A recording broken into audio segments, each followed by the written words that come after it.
but 10 obstacles of being successful in seeking knowledge. You can seek knowledge with lack of sincerity.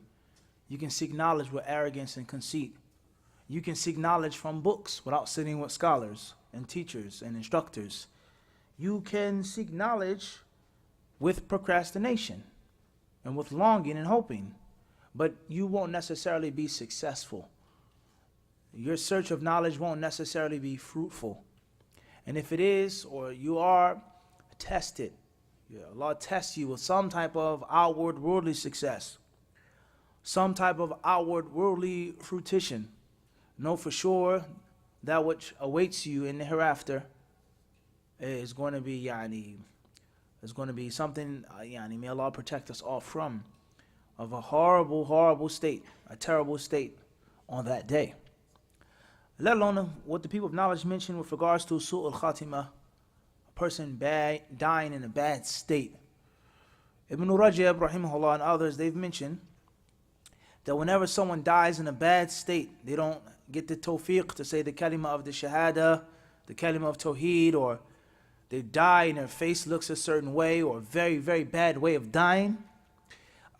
He and others, they have said, then it is some type of sarira tsu, an evil, nasty, dirty secret that someone is keeping and hiding, and they were successful in hiding that from the people all of that time. So whether it's in this life, towards the end of your life, or in the hereafter, even if you get some outward success, you do get some information, some facts, some actual ilm, know for sure that you cannot escape. You can't escape. You can't outdo these things right here. So when we say obstacles in the path of seeking knowledge, some of those obstacles are literally in the path, a roadblock. And there are other obstacles that aren't necessarily in the path, but they're obstacles from keeping you from optimizing the ilm and learning as much as you possibly can, and soaking up and understanding and being granted with understanding and wisdom, hikmah. Everybody understand this? Khairan inshallah. So with that being said, last night we finished all 10, hamd, and reached the part of the book in which the author says, Min adab al-mu'allimin wal-muta'allimin, Sheikh Abdul Rahman ibn Nasir as-Sa'di. Says etiquettes of teachers and students. Etiquettes of teachers and students. And this isn't by Sheikh Barjas, rahimahullah, rather this is by Sheikh Sa'di, the author of the famous tafsir, At-Tawdih wal-Bayan, Li Shajarat al-Iman, the Tree of Faith, and many other beautiful books, that Ibn Sa'di, rahimahullah ta'ala, has authored. Many of them are in English. So before we move forward with tonight's lesson, and wrap up the entire book, bi'idhnillahi subhanahu wa ta'ala, what did we talk about last night? لا ينال أو لا يستطاع العلم براحة الجسد. طيب, knowledge cannot be obtained through relaxation. It can be obtained through chilling, through relaxing, through sitting back, taking things easily, slowly, just, whistling and skipping. Knowledge doesn't come like that. Khairan inshallah. What else did we discuss last night? Seeking the path of knowledge, you're on the right track when you become confused and frustrated. Tayyib, what else did we say? Learning systematically, the importance and the obligation to learn systematically in proper steps, proper time. What else did we say last night? Wasting time is a means of ungratefulness to Allah. We said something even deeper than that with regards to being ungrateful to Allah. While wasting talent. Wasting talent. You said talent or time? Talent, we said. Mawahib. Wasting your talent. Reaching for less or not reaching at all when you have the ability to be more and to obtain more through natural ability. Tayyib, what else did we say last night? Student of knowledge should be balanced. Sitting in a class and reading books. Reading books on your own personal time, and sitting in the traditional circles or in the school, in the university, in the institute, both. Sitting with your sheikh, sitting with someone from the ulama, with your teacher, someone who's your age but they're your teacher, and also reading by yourself. Self-study is important. And it doesn't mean that because someone is self-taught that they can't learn from books. There's certain things that you have to teach yourself. There's certain things that you have to teach yourself. And there's certain things that you can learn by yourself. And there are other things that you can't.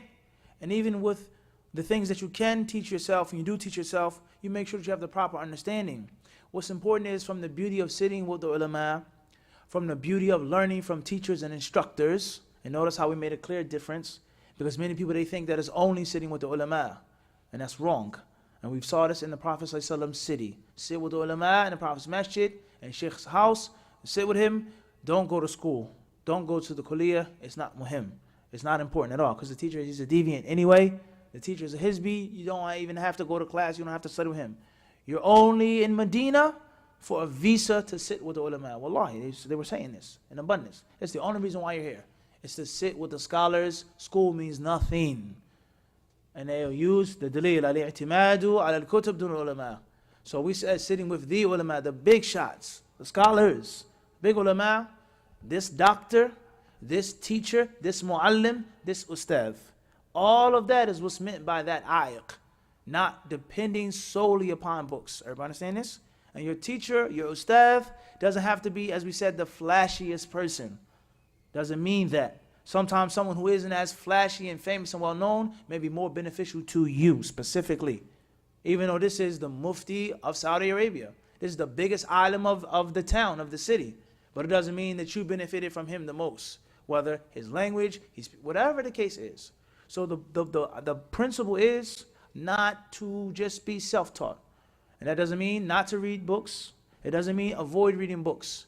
Everyone understand this? Once you sit with the ulama, you sit with your teachers, your instructors, then bi'idhnillahi ta'ala, you have the ability, you learn the principles, you learn how to do it on your own as well. You know what to look for in a book. You know what to avoid. You know how to analyze, how to break down, how to explain. You learn how to deduce yourself. You learn how to make your own research on the illah of hadith after you studied. وهكذا. So it's very important. Khairan inshallah. What else did we talk about last night? Knowledge is so much, time is so short. What else? Ulu al-himma and dunu al-himma. High aspirations and low aspirations. One of the most common plagues, common cancers is not wanting much. Tayyib. What else did we say? Which was? طيب أين نجد هذا؟ في صحيح مسلم وليس صحيح البخاري. أنا كنت أشير إلى هذا لكنك لم تتنبه. It's always, when I'm teaching, my teaching style, if I ask you certain questions, you should already know that it's a what? Sheikh Hassan, it's some type of what? Some type. By the way I ask, are you sure? There's always some type there. Huh? But I can't give you all of the answers. I knew it was in Sahih Muslim last night. Tayyib, where is it in Sahih Muslim? Awqat as-salawat al-khams. What bab specifically? What salah? What about the salah? What bab? What specific bab? Kitab al-masajid wa mawadi' as-salah. What hadith comes before it? And tabihu. We still don't got the point yet, Sheikh Hassan. Still don't got it yet. Tayyib, we'll get there. So for Nasib. اقرأ ما قبله وما بعده. And then we'll see what Nawawi says.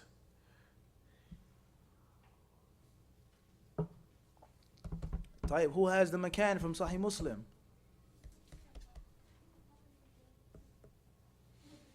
Well, you got to learn how to use Sahih Muslim. Sahih? A student of knowledge must what?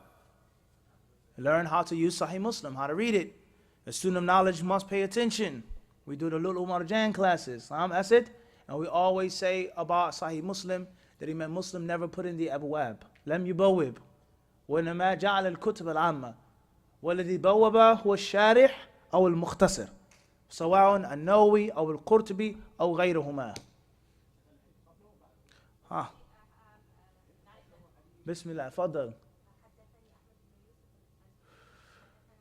She beat you to the punch, Sheikh. La, Sheikh, she was quick on the draw. Split second, huh? McGraw, right? طيب, تفضلي. حدثنا إبراهيم يعني ابن طهمان عن الحجاج بن منهار عن أبيه عن عائشة رضي الله عنها قالت كان النبي صلى الله عليه وسلم يقول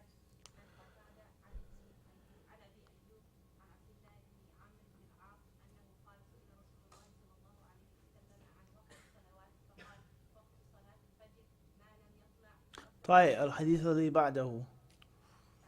أيوة. نعم.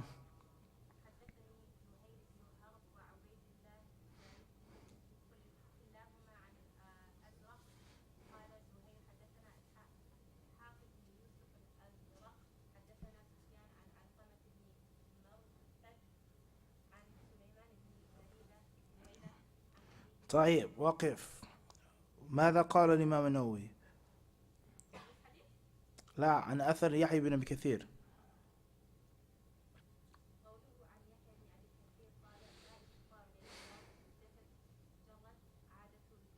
جرت.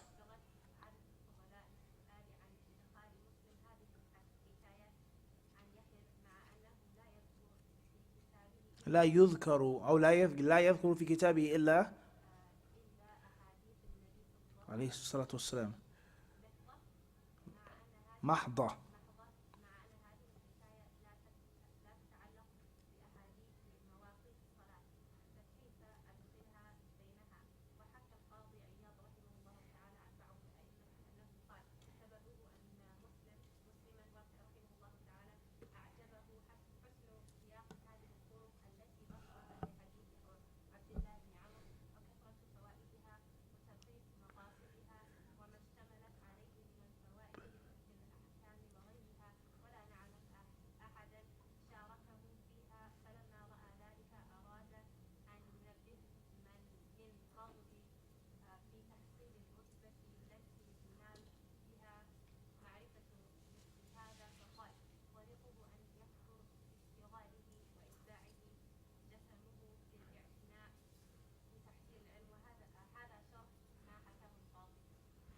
طيب.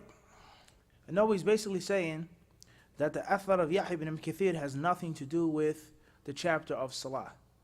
The chapter of Masajid, places of the Salah, the prayer in the daytime, the night prayer, has nothing to do with that. And some of them, they say that Imam Muslim, rahimahullah, he put it there because of the hard work and the painstaking efforts that he put forth to gather, compile, arrange, organize, and drive those different asanid and those different wordings. In other words, Imam Muslim suffered to put his book together. And he spent many years, some of the ulama say over 14 years, some say 12 years, writing his book, Sahih Muslim. All right? He wrote his book after a long, painstaking journey, many sacrifices, and he wanted to prove and show to you that if you want to get some of what I have, some of what Allah has blessed me with, then you can't do it sleeping on your bed. You can't do it hitting the snooze button. You can't do it doing this and doing that. You can only do it by sacrificing, by suffering like I did. لا ينال العلم لا يستطاع العلم براحة الجسد. You cannot become a real person of hadith if you just want to relax and kick back, and if you don't want to get cut and scraped and scratched. If you don't want no nicks and bruises and burns and bumps. If you're not willing to sacrifice and give up things and go through hardship and difficulty, then you shouldn't be impressed by my book. Or if you are impressed by my book, it's just going to stop there. That's the only thing you do is be impressed by it. Don't ever dream or think about getting close to what my book is like. Unless you're willing to what? Go through the sacrifices of which I have what? Went through. Everybody clear on this? So it's a very interesting point that Imam Muslim rahimahullah ta'ala did and put in his book. Khairan inshallah. So that's enough of that. Jazakallahu khairan. كذلك أخي العزيز أخانا الفاضل بارك الله فيكما. Now let's move on to page 78 in the book with regards to the kalam of Ibn Sa'di, and we'll try our best بإذن ta'ala not to make a very long commentary on this by Allah's permission. Bismillah تفضلي. يتعين إخلاص النية. بسم الله.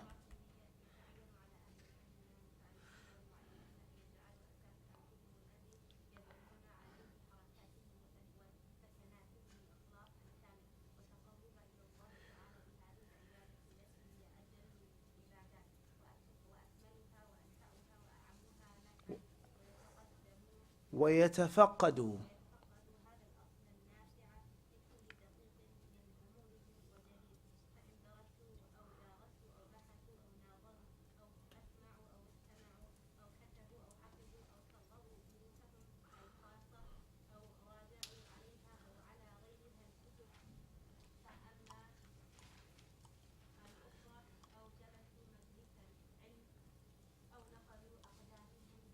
أقدامهم.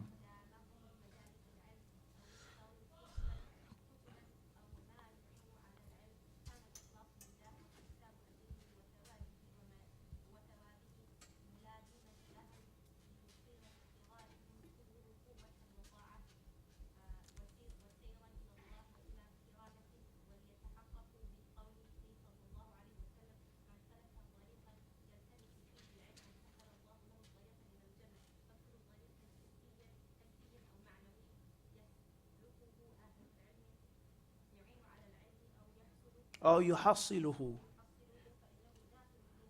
طيب.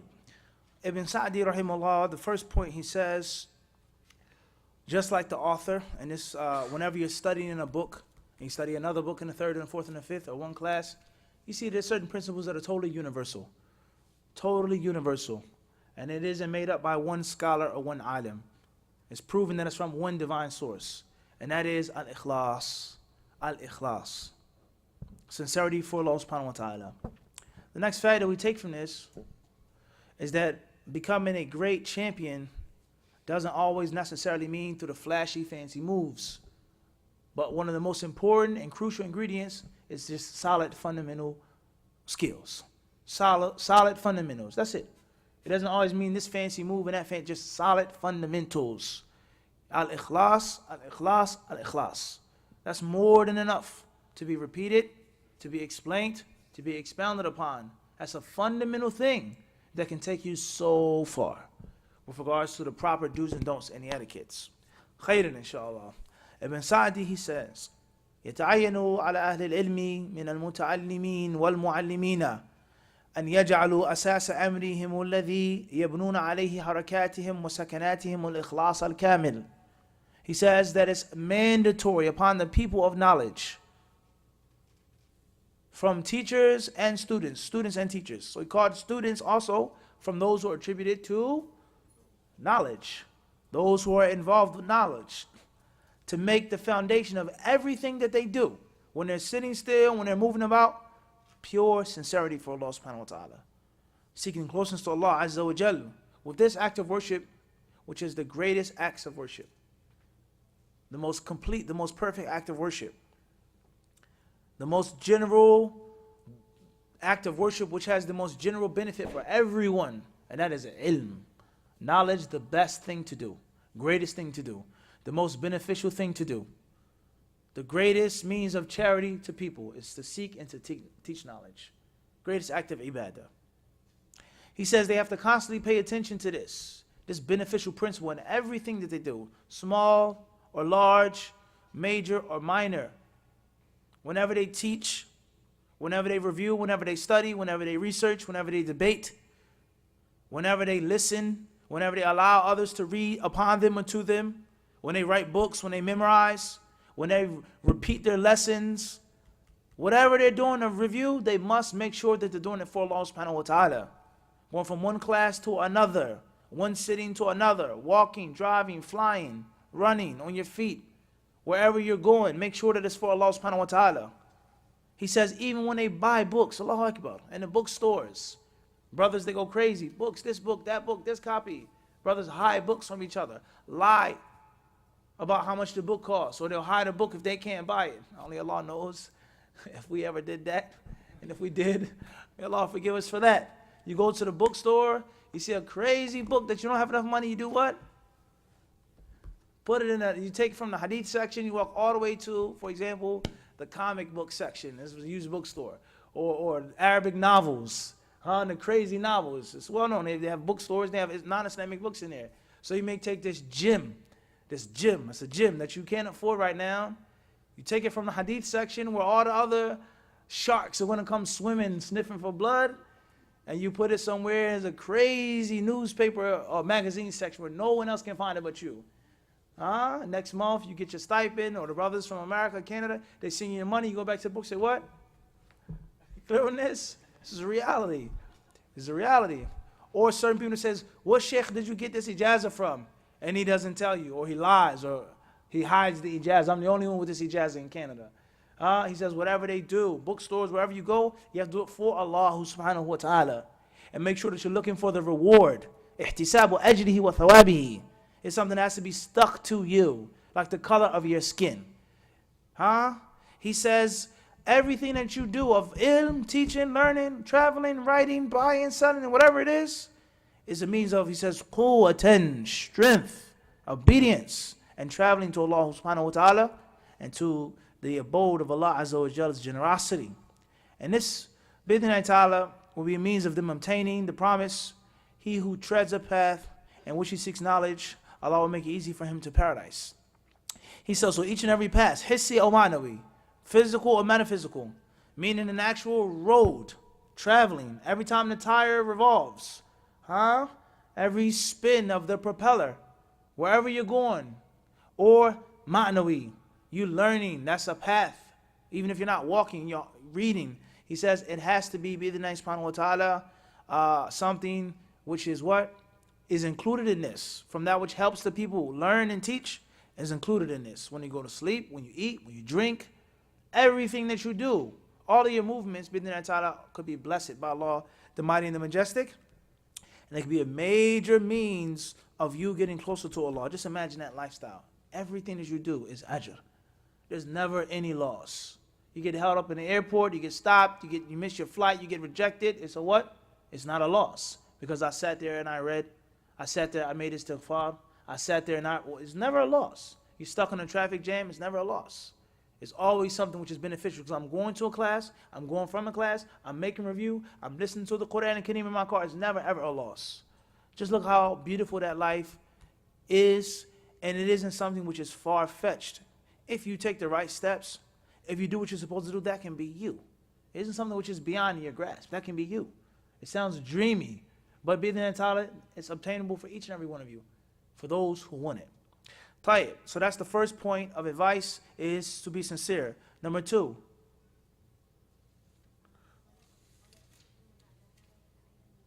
Al-buda'atu.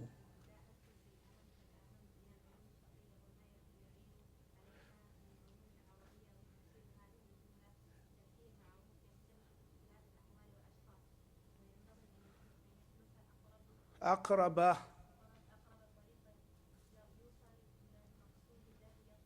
Right. Number 2, he says, is tariqat al-talab. Now we're getting more specific. What is the specific manner of seeking knowledge? What's the specific way of seeking knowledge? He says, first and foremost, يَتَعَيَّنُ الْبُدَاءَةُ بِالْأَهَمِ فَالْأَهَمِ. He says you have to prioritize. You have to seek knowledge. You have to learn that which is most important before that which is important. Prioritizing, systematically studying. This is a beautiful science. This is a beautiful book. This is a beautiful class. This is a beautiful scholar. This is a beautiful teacher. This is a beautiful university. But there's something that comes before that. There's something which is more beautiful, something which is more important. So you must prioritize. You must prioritize.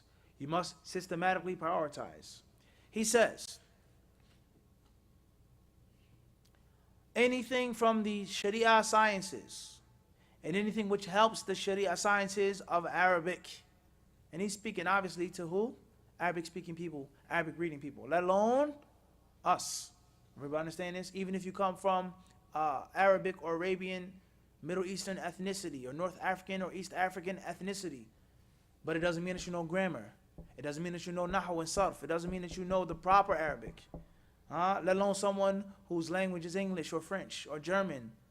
Someone whose language is Urdu, is Hindi. Someone whose language is totally different. So you have to learn Arabic first and foremost.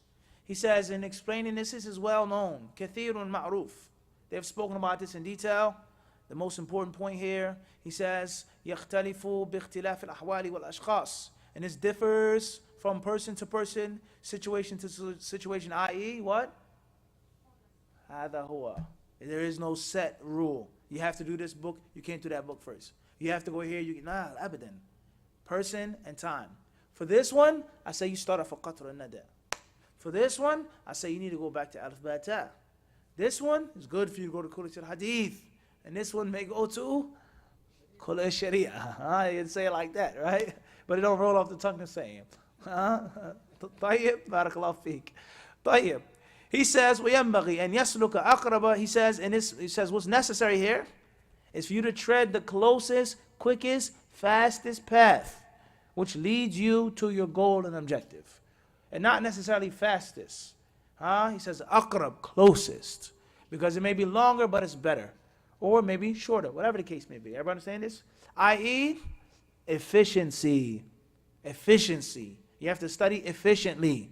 You have to know what to do. You don't have to study all 4 of these books on the subject. You can summarize it to 2 books, 2.5, 1.5. Yakfi, sufficient.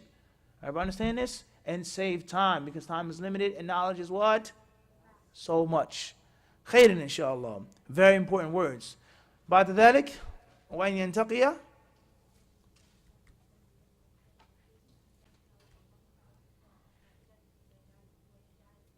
جل يعني أكثر جل همه واشتغاله.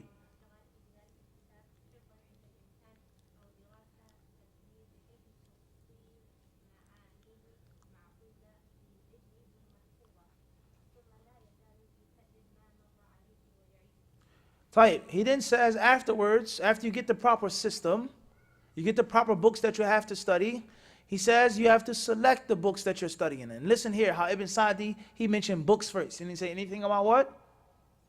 Teachers or scholars. Showing you that it goes both ways. Everybody understand this? He says he is to select and to pick the books that he wishes to study, the field that he wishes to study, أحسنها وأوضحها وأكثرها فائدة. 3 points for selecting a book. And this also applies to a teacher or a scholar or a sheikh. 3 points. Number 1, أحسنها, the best. وأوضحها, the clearest, the easiest. وأكثرها فائدة, and the one that has the most benefits. Optimizing his time and his efforts. Everybody understand this? And he is to make most of his thinking, his thoughts, his mental energy, his physical energy, his efforts, and perfecting that book. عند الإمكان, to the best of his ability, to the best of his ability. To memorize it. Or if he can't memorize it word for word, then at least do something which is called dirasatu takrir. It's to keep studying it and repeating it until as if he's memorized it. I didn't memorize it word for word, but the moment I hear a sentence, oh, that's from that book. The moment I hear this, oh, it's from this book, on this page, this chapter. Or we get into a discussion, I know where to look it up really, really, really quickly. Everybody understand this? Because it's ma'ani, it's ma'qula. It's clearly, firmly grounded in your head. All right? Even if you don't have the ability to say it word for word. Everybody clear on this? So in other words, there's no excuse. If you have a bad memory, that's tayyib, no problem. You can't memorize the book, but why can't you read the book 20 times or 30 times until it's shibhu mahfuz, as we say. It's as if you've memorized it. You know where to go back to. You can quote it verbatim. Everybody clear on this? He says, and then he should continue to repeat this book. Every time he takes a chapter, a lesson, repeat it and repeat it and repeat it. Number 3.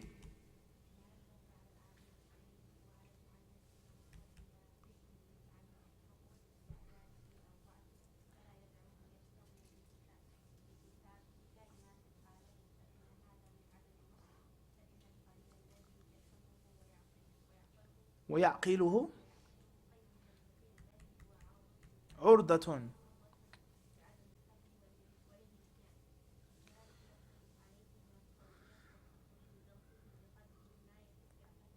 فهمه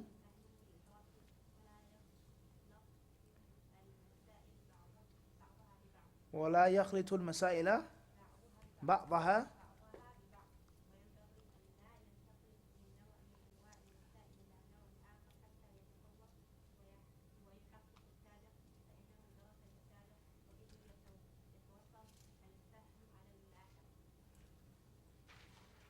طيب. Then the author, he says, Ibn Sa'di rahimahullah, he says, and after that, what is the responsibility of the alim, the scholar, the learned person, the teacher, for his pupil?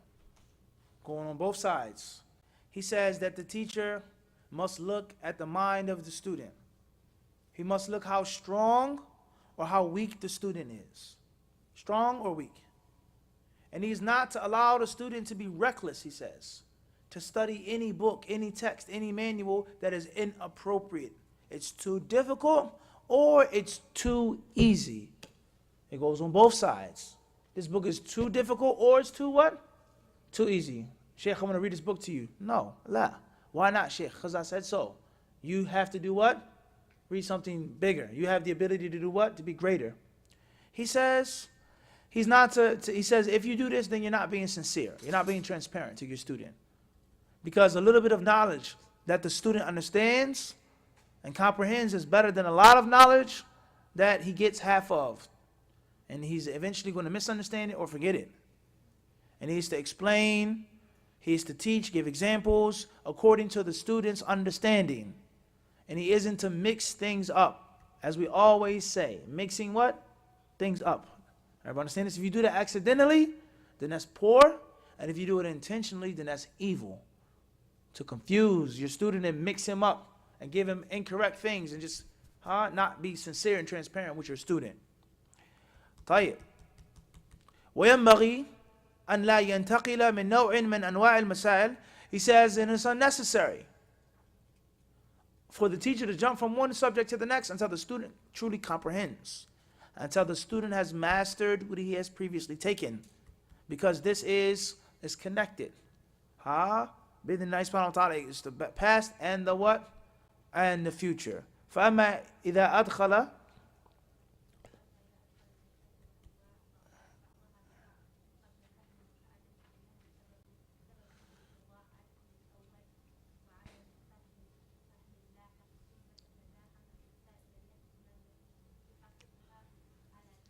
لم يحققها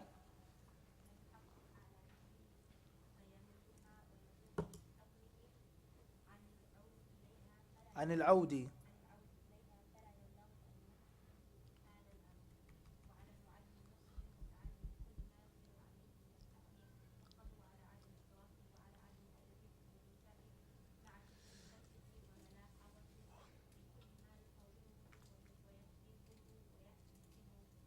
ويحذبه ويحسن أدبه. طيب. Then Ibn Sa'di rahimahullah ta'ala, he says, speaking on the etiquettes of the teacher, is not to mix things up and jumble things and clutter things on the student's plate before the student has properly digested the previous meal. Before the student has digested the what? Previous meal. Less eating and more chewing, more swallowing, more digestion. Don't bring one plate and I'm still chewing this, I'm still eating this. Let the food digest slowly, slowly. Let the student understand and get it slowly. And this is also very important with regards to students who are diligent and they're hungry and they want knowledge. And it says, give us more, ya Sheikh. Teach us more, give us more time. I want this, I want that. Give me a book, teach me a book. And the teacher, he may not necessarily explain this to the student. He may make an excuse as if he's lying. I'm busy, I can't, this and that. But in reality, the teacher knows, no, this is the pace that you need to go in. But I'm not going to tell you that. And it's not your business for me to tell you that. It's your business to trust me and follow me.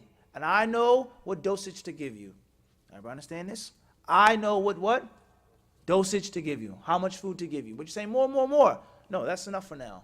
Everybody understand this? That's why you have to trust your teacher and trust your teacher's experience.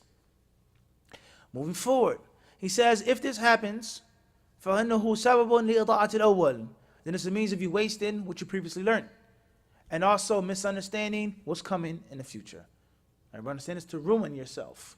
He says, then the things, they pile up, they're stacked up, and then the student becomes bored and tired.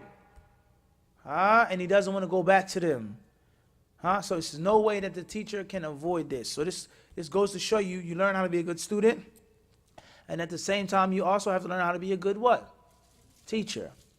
وعلى المعلم النصح للمتعلم بكل ما يقدر عليه من التعليم.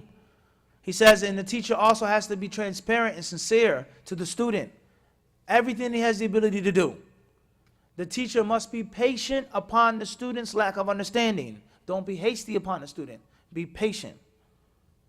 This teacher also, he says, وعلى عدم أدبه وجفائه.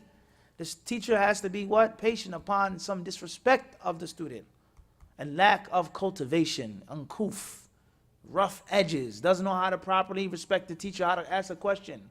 challenging you, arguing with you, making unnecessary jokes with you, things like this. He says the teacher has to be what? Patient, and not necessarily kick the student to the curb. Don't come back to my class. He says here, مع شدة حرصه وملاحظته. And the teacher at the same time, he has to be very vigilant, he says. Very diligent, very eager to fix the student, to straighten the crooked student, to cultivate the student, to give him class, and to warn him from this barbaric practice that he's upon, of lack of respect, lack of cultivation. Everybody understand this? Everybody clear this or not? Whether it's in the classroom or whether it's pertaining to tea. They offer you this type of tea, or leave the tea bag in a cup, or put a full cup of sugar. It says, what is this? La ilaha illallah, this tea that you're offering me. It's horrible. Teacher has to be what? Patient, but at the same time, teach him. This is how we make the tea. Everybody understand this?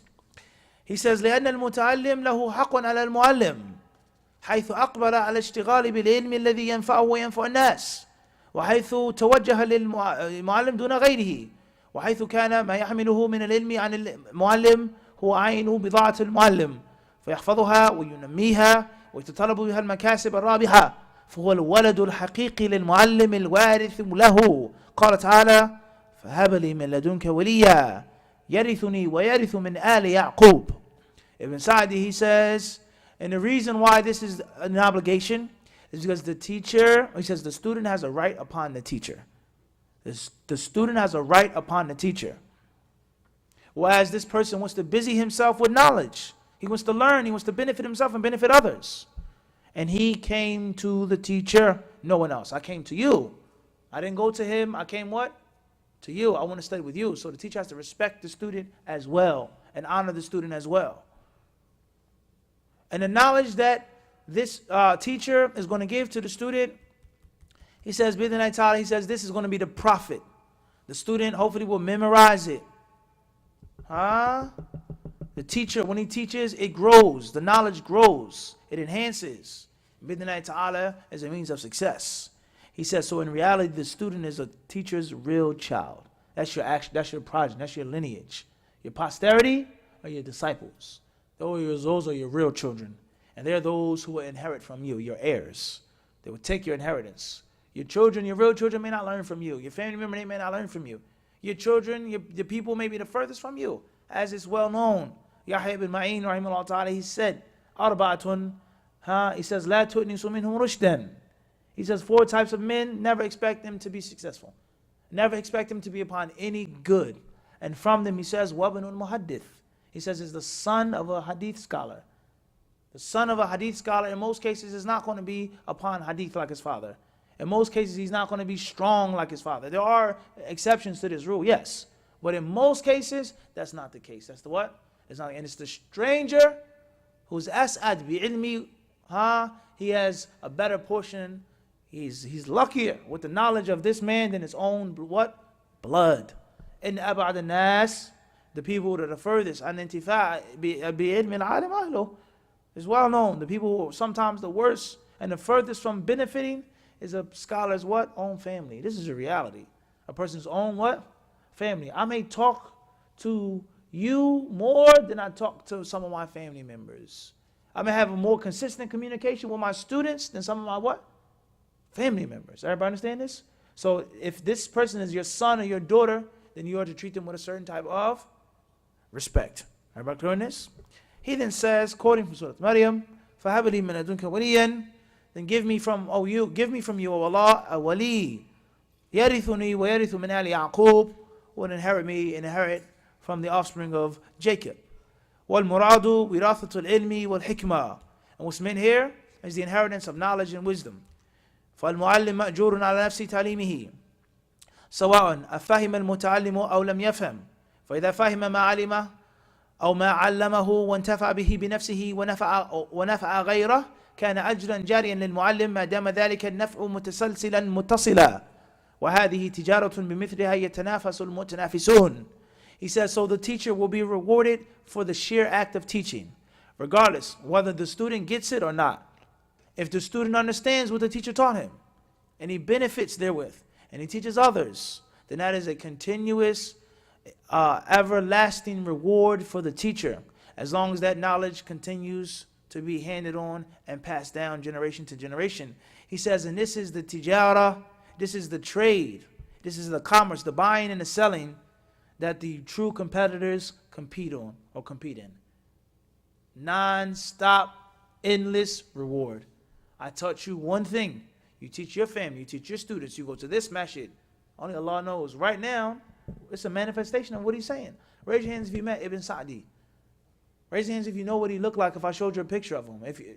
What can you tell me about this man? Do you think when he wrote this book, honestly, that he thought there would be people in Toronto reading his words, benefiting from his words? Do you think that came across his mind, Mahdi? And look now. And bi'idhnillahi ta'ala, everything that we're learning and benefiting is going what? Back to him. So who doesn't want this, huh? He then says, فَعَلَى الْمُعَلِّمَ أَنْ يَسْعَى سَعْيًا شَدِيدًا في إيجاد هذه التجارة وتنميتها فيها من عمله وآثار عمله. He says, so therefore it is upon the teacher to work really, really hard and establishing this type of trade, to establish this market. It's upon him. And also to make it develop and mature, because it's what he did and from the fruits of his actions. It's his work and the fruits of his work. قال تعالى إنا نحن نحيي الموتى ونكتب ما قدموا وآثارهم. Allah says in Surah Yasin, verse 12, indeed we resurrect the dead and we record what they put forth and their footsteps, their athar, what they left behind. فما قدموا ما باشروا عمله وآثارهم ما يترتب على أعمالهم من المصالح والمنافع أو ضدها في حياتهم وبعد مماتهم. He says this ayah means ما قدموا, what they put forth, what they did directly with their own hands. Allah says we resurrect the dead and we record what they put forth, meaning what they did themselves. The teacher taught what? Ilm. He did that himself. Bashara. He says وآثارهم, and their traces or their footsteps. He says ما ترتب على أعمالهم. He says that which was a result, that which their actions had spawned of benefits for the people, of helping the people, of establishing good, beneficial things, or the opposite. You misled people, you tricked people, you deceived people in their lives and after their lives. During their lives, it's written down before and after. وينبغي أن يراقب المتعلم بكل طريق وينشطه ولا يمله بإشغاله بما يعصر على فهمه من أنواع العلم ومفرداته. And it's upon the teacher to inspire the learner, to incite the learner, to push the learner بكل طريق, any way he knows how, and to make him have the necessary energy and the vigor to be active and not to bore the student, with that which is too hard or too difficult to learn from the different types of ilm. Adab al-talib, tfaddali.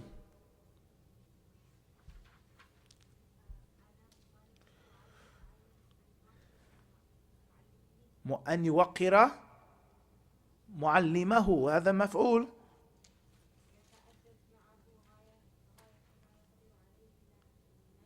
لما له.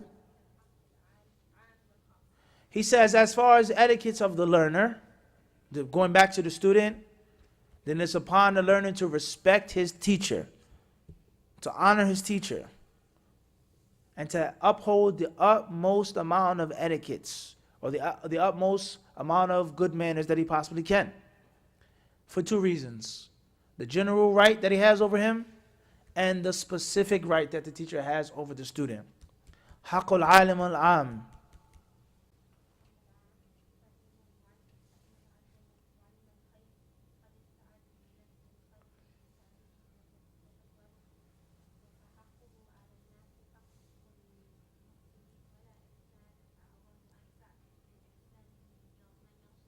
من يرشد ويو.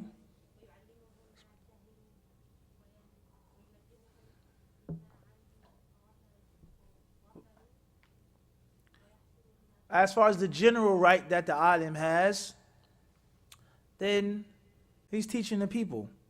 He's teaching the creation. He's giving them answers. So he has the right of the muhsineen, the good doers, the benefactors.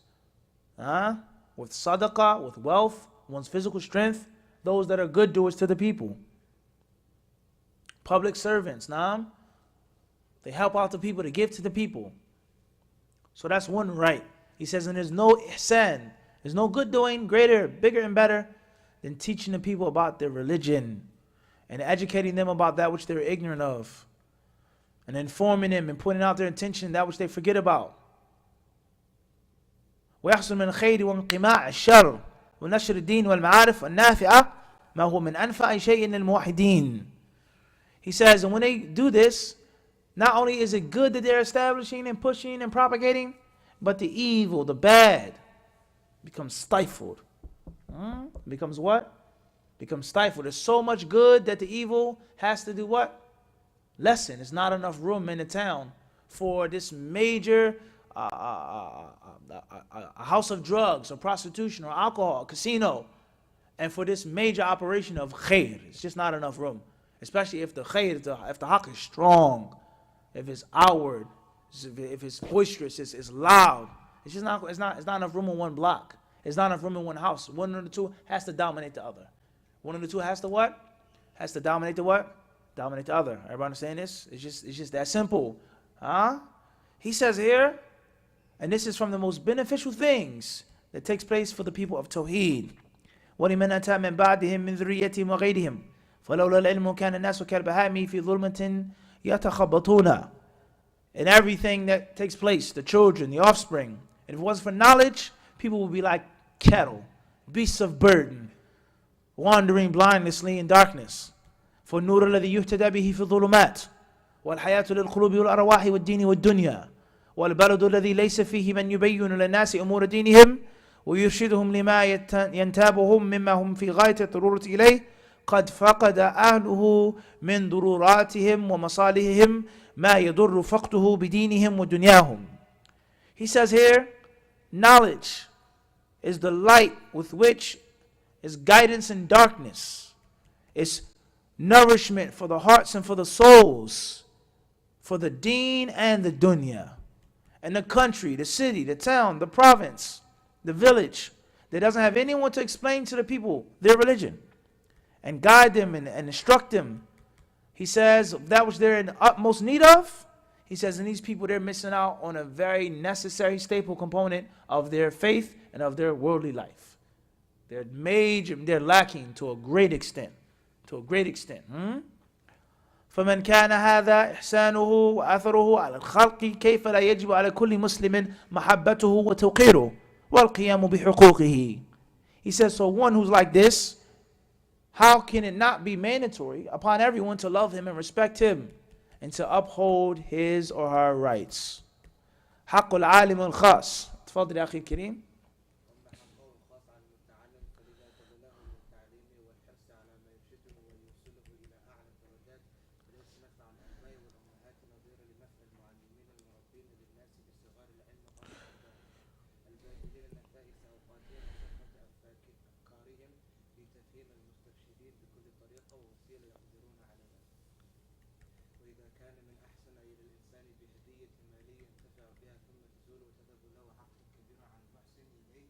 على المحسن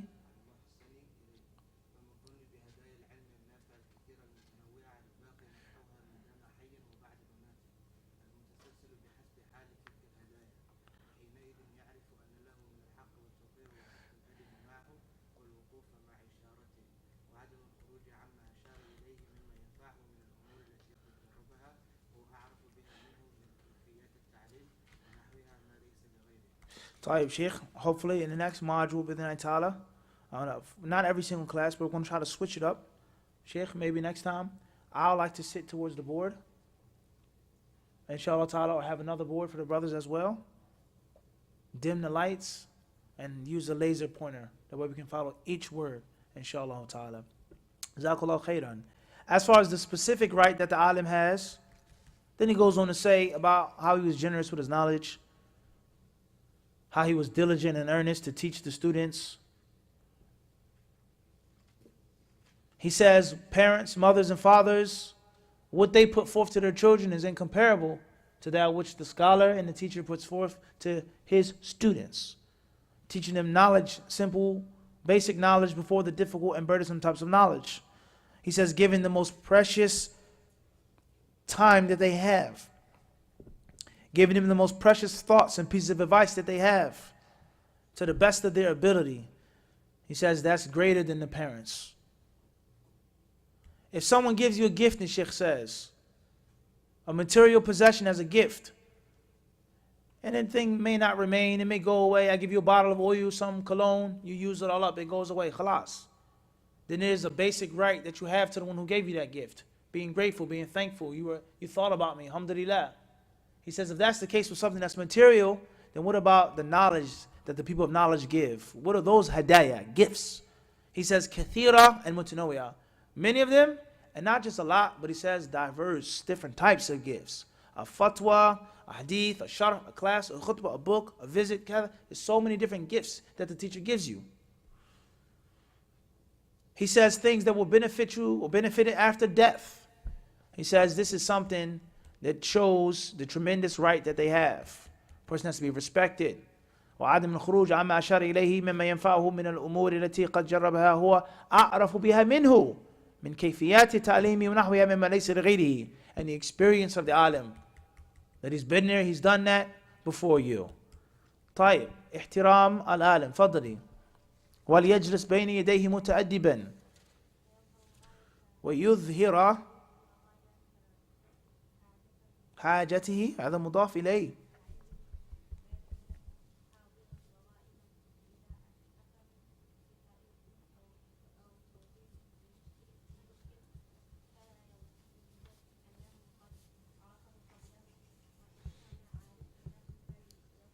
يصغي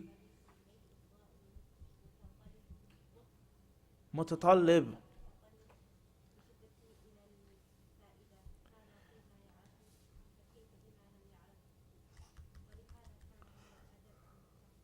مستحسنا.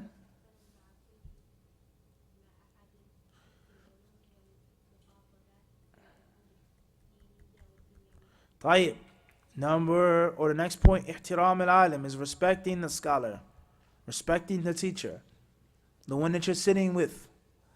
He says when you sit in front of them, you should have adab, and you should manifest and show that you really need his or her knowledge. Yudhir, like we say, emptying your cup. Don't come with facts and information. I know, I got it. Or as many brothers, they say, Sahih, Sahih, Sahih, Sheikh. Right. Everybody understand this? They say, right. No. Thinking that you know as much or know more, which maybe you do. But if he's your teacher, then you're not supposed to appear like that. Make dua for him in front of him and behind his back. And whenever the teacher gives you a fa'idah, either athafahu, he gives you a gem, a jewel, or he explains something that's problematic, فَلَا يُظْهِرْ أَنُّهُ قَدْ عَرَفَهُ قَبْلَهُ, then you should not show that you knew it beforehand. Everybody understand this?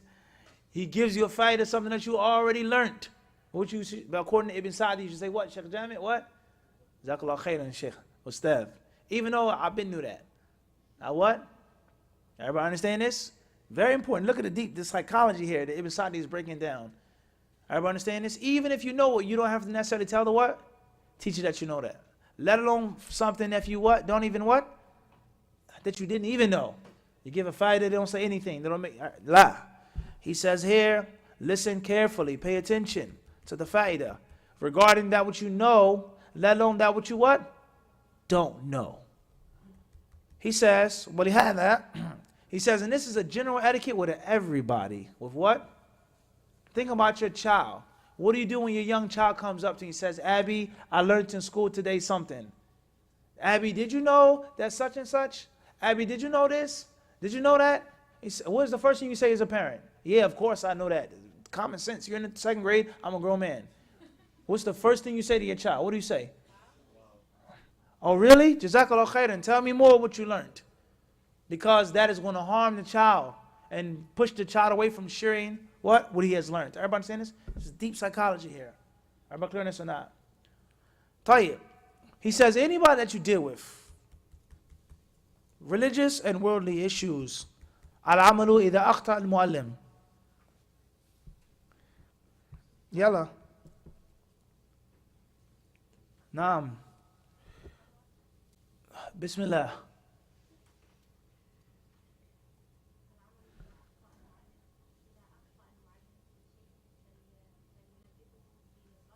فلينبهه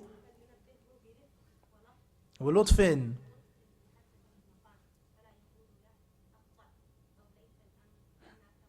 سامر. الله المستعان. طيب. بل يأتي.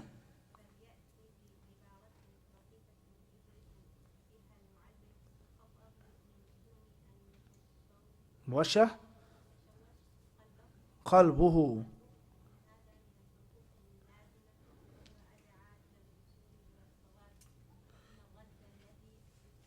يصحبه. يصحبه.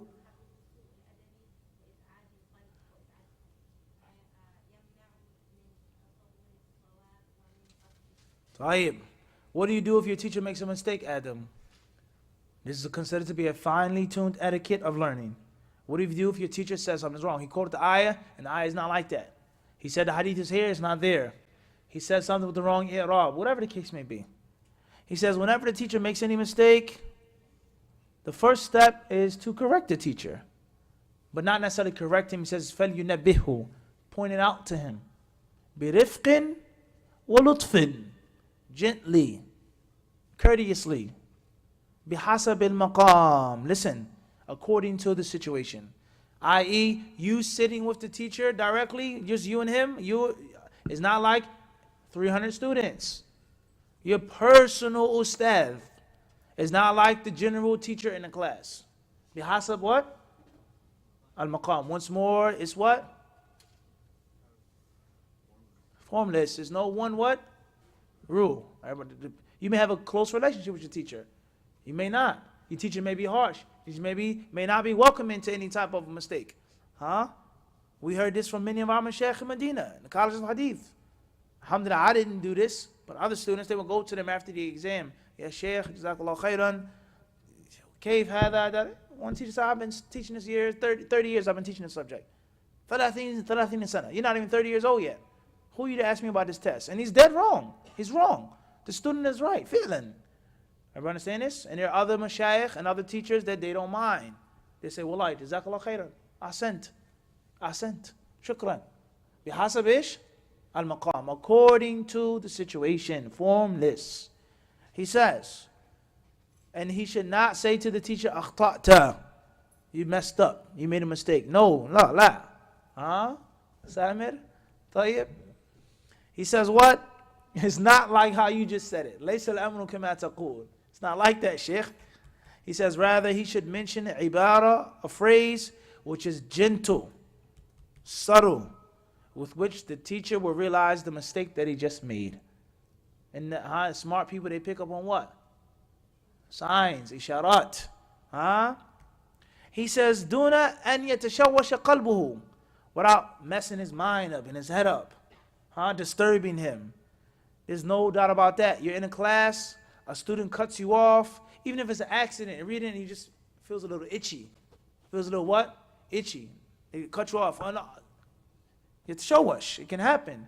Or the shaitan comes, the ego. You want to really humble the student. This is a mushkila now. Is a problem what? It's a problem now. He says this is from the necessary obligatory rights. And not even that, he says, ad'a. It has a better percentage and chance for the teacher to accept the error that he made. Listen carefully to this golden principle, Adam, and take this with regards to studying and with regards to da'wah or anything else.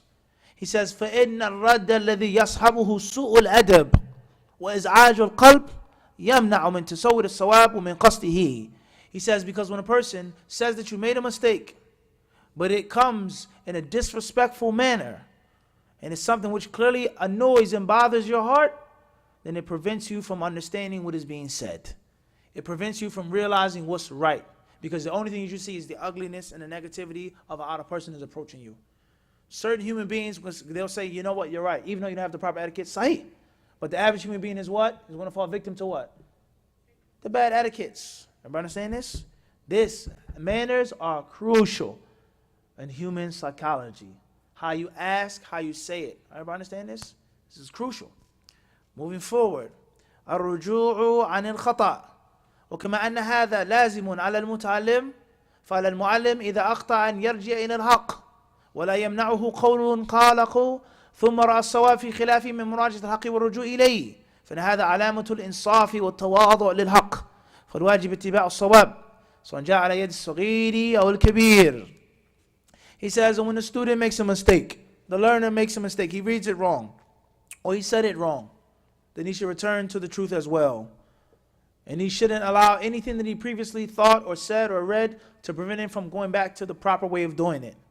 And that's because returning to the truth is mandatory. Humbling yourself to the truth is mandatory. You have to be just, you have to be fair. No matter who brings it, someone small or someone big, someone young or someone old. ومن نعمة الله على المعلم أن يجد من تلاميذه من ينبه على خطئه ويرشده إلى الصواب ليزول استمراره على جهله فهذا يحتاج إلى الشكر لله تعالى ثم إلى الشكر من أجر الله الهدى على يديه متعلما كان أو غيره. الله أكبر. Ibn Sa'di says, listen to this beautiful speech right here. He says the teacher, he says a blessing upon the teacher is to have a student that will correct him. That's a blessing, not a curse. And that is because he guides him back to the truth. And if he doesn't, that means the teacher will continue to be upon what? Incorrect statement. So that's a blessing in actuality. So it's a gift from Allah subhanahu wa ta'ala. So he needs to thank Allah for that. And then thank the one whom Allah Azza wa Jalla placed this blessing on his hands. Came to him via this person or that person. Now, whether he's a student or what? Anyone what? Anyone else. How many teachers can say they can behave like this? How many teachers can actually say that? That they'll thank the student in the tahfidh for correcting them when they said it wrong. Kam, Simon. Billah alayk. How many people can actually say that they're trying to implement this? So this goes to show you how the teacher has to be what? Humble.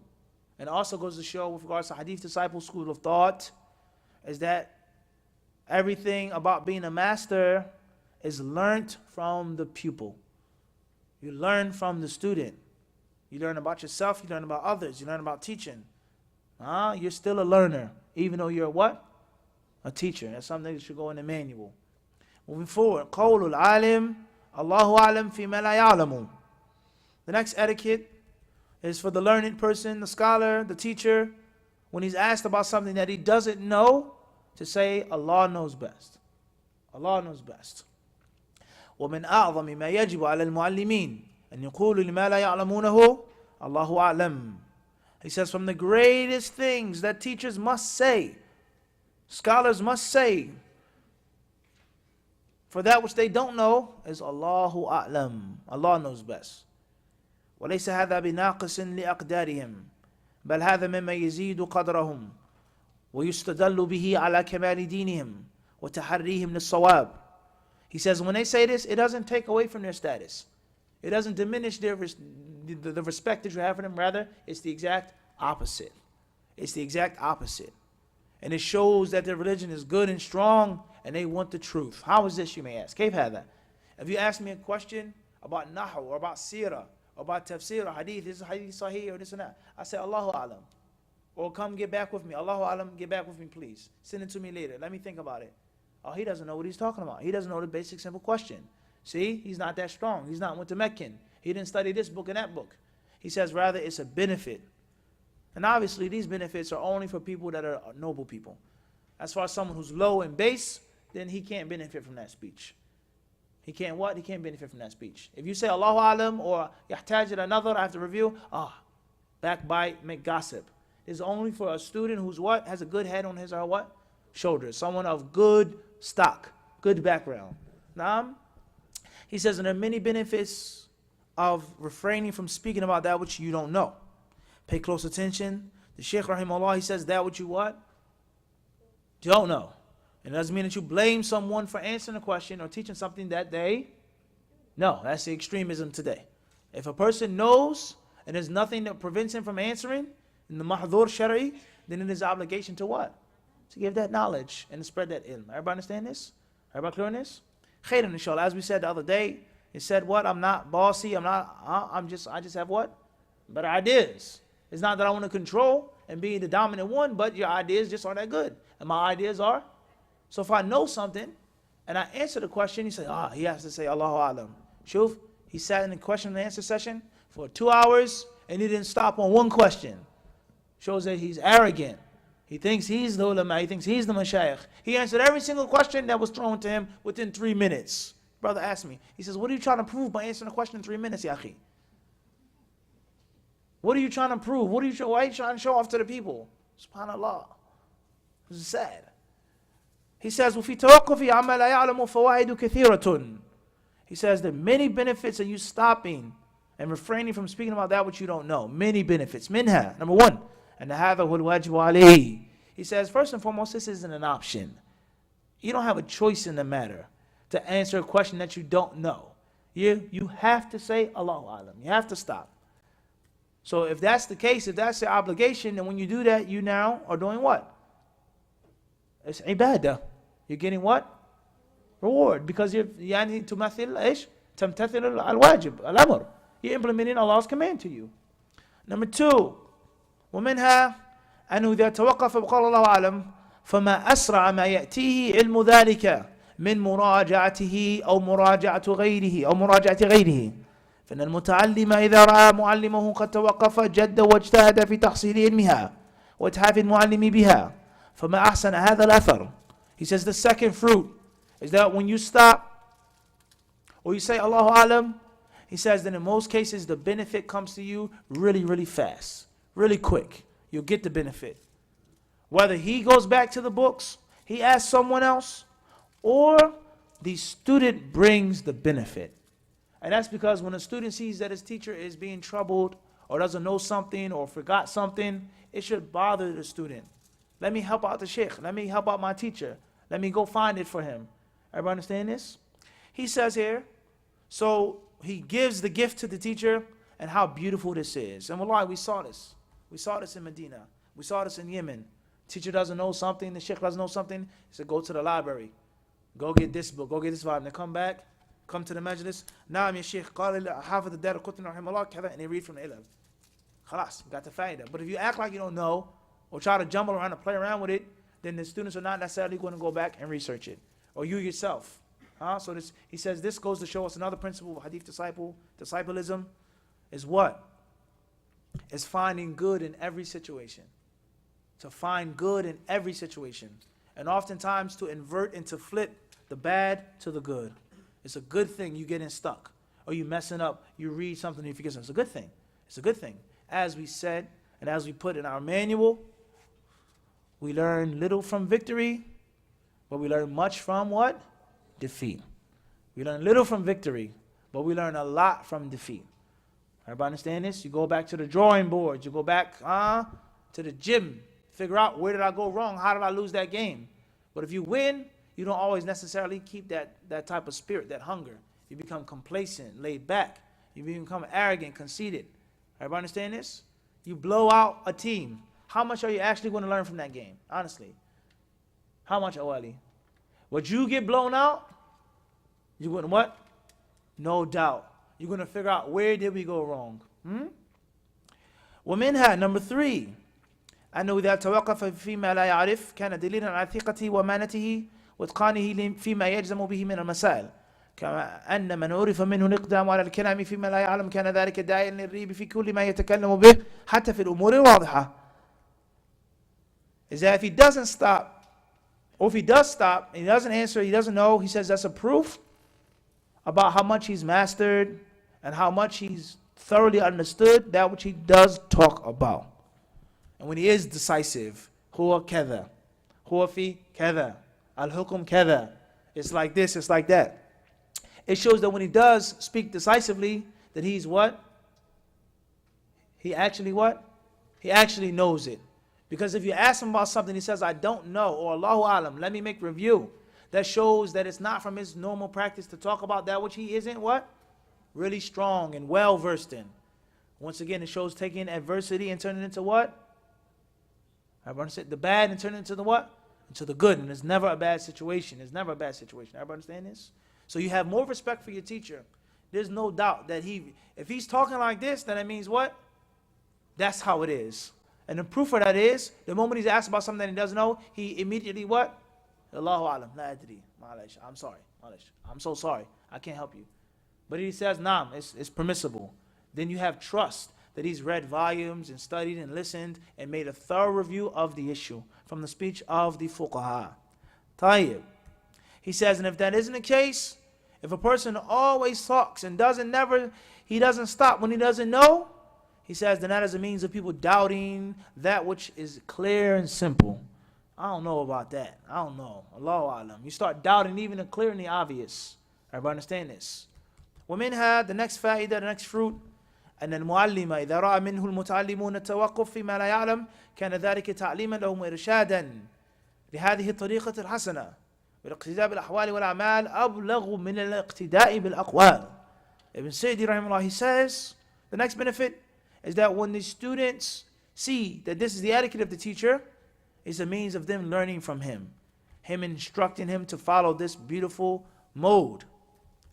And he says, in teaching through actions and situations is far more profound than teaching through statements. Wallahi, the Sheikh can say, if you don't know, say Allahu Alam. They get the point.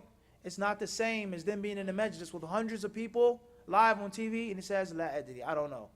That's going to have a profound effect on the students. Everybody understand this? And it's going to make them to copy him in that. Everybody understand this? Like some of the stories we talked about the Prophet's masjid. Seeing it, living it. It's not the same as you just hearing it. Then the next point, the Sheikh rahimahullah ta'ala, he says,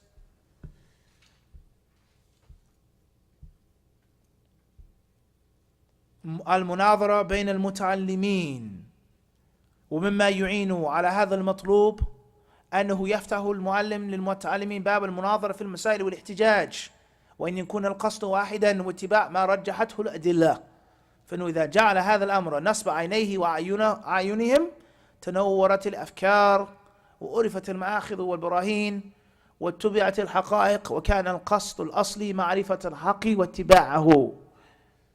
Next point, which many people try to disrespect and do away with, al-munadhara, is debating. Debating among the students, debating. He says from that which helps the students learn and succeed and grow and mature is for them to debate, for them to fight, for them to spar, for them to fence, go at each other. Bismillah. You have the ruling that is permissible and you have the ruling that is impermissible. Fight. You prove him wrong. The first person to knock the other one on the ground wins. Everybody understand this? Is very important. It teaches you how to fight when they're sparring with each other and instead of an actual fight in the street. Everybody understand this?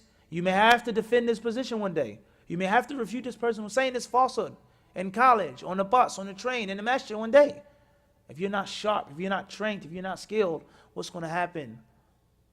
Who's going to look, say, well, maybe Islam isn't the truth. The Christian guy totally demolished this student of Medina. What did he say? Some people what? Waliyadhu billah. He said, watching YouTube videos in Saudi on Christianity. Waliyadhu billah. Everybody understand this? If you're not strong and sharp, you may get hurt. Let alone others may what? Follow you in that. Islam can't be the truth if he lost like that. He demolished them. He couldn't even answer a basic question about the Quran from this Christian pastor. And then the people, they start following Christianity, waliyadhu billah, and leave Islam. So it's not a joke. It's not what? It's not a joke. And this is a serious technique of learning and teaching, and as munadhara is what? Debating. He says, as long as the intention is one objective, and that is to follow the truth, follow what the evidence proves. And this is with regards to an actual debate. And that me and you, Omar, we're actually different on an issue. You say it's permissible for a man to wear his pants beneath his ankles, and I say it isn't. And this is what I actually believe. Let alone if the debate is simulated. And no one is actually debating on the issue that they actually believe in. It's a simulated debate. Everybody understand this? He says, Bidnai Ta'ala, the teacher should make this the apple of his eye, and the apple of the eyes of his students. And when this takes place, then people will be enlightened. And they'll know where and how. How to write, how to discuss, how to speak, how to search, how to research, how to look for loopholes in your opponent's argument. systematically, strongly. He says, and the only thing what's meant by this is finding the truth, knowing the truth, and following it. That's it. Not for me to show you that I'm more knowledgeable than you, or you're more knowledgeable than me. Not to embarrass you or for you to embarrass me. Everybody saying this? That's the only purpose is for us to what? Learn together. Everybody clear on this? Moving forward, dhammu ta'assub.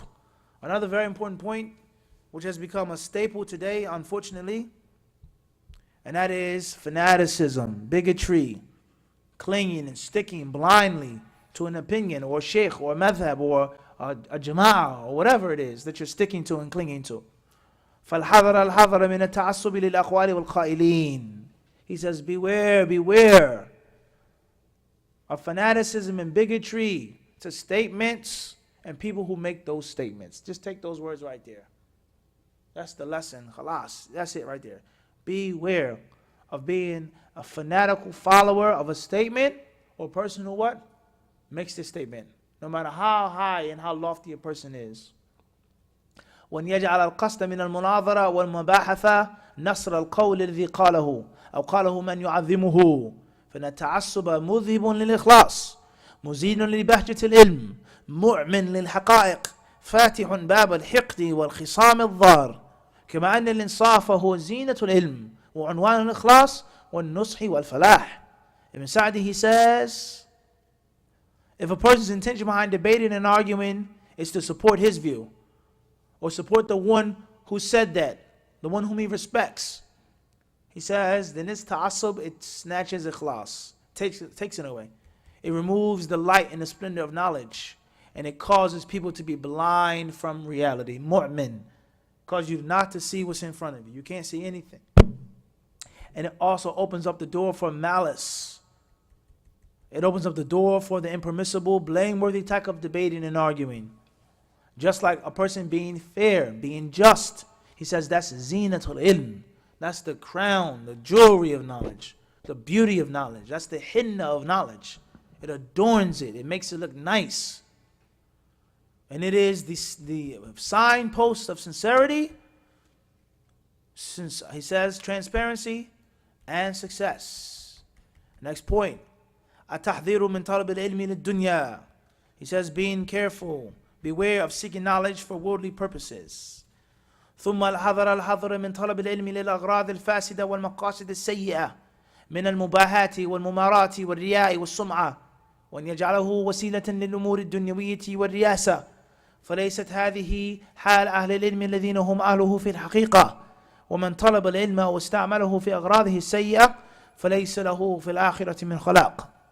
He says, beware, O student of knowledge, of learning for the bad reasons, the incorrect reasons, the improper reasons, showing off, being in the spotlight, the limelight, arguing, debating and fighting people, showing off, getting a reputation, becoming famous.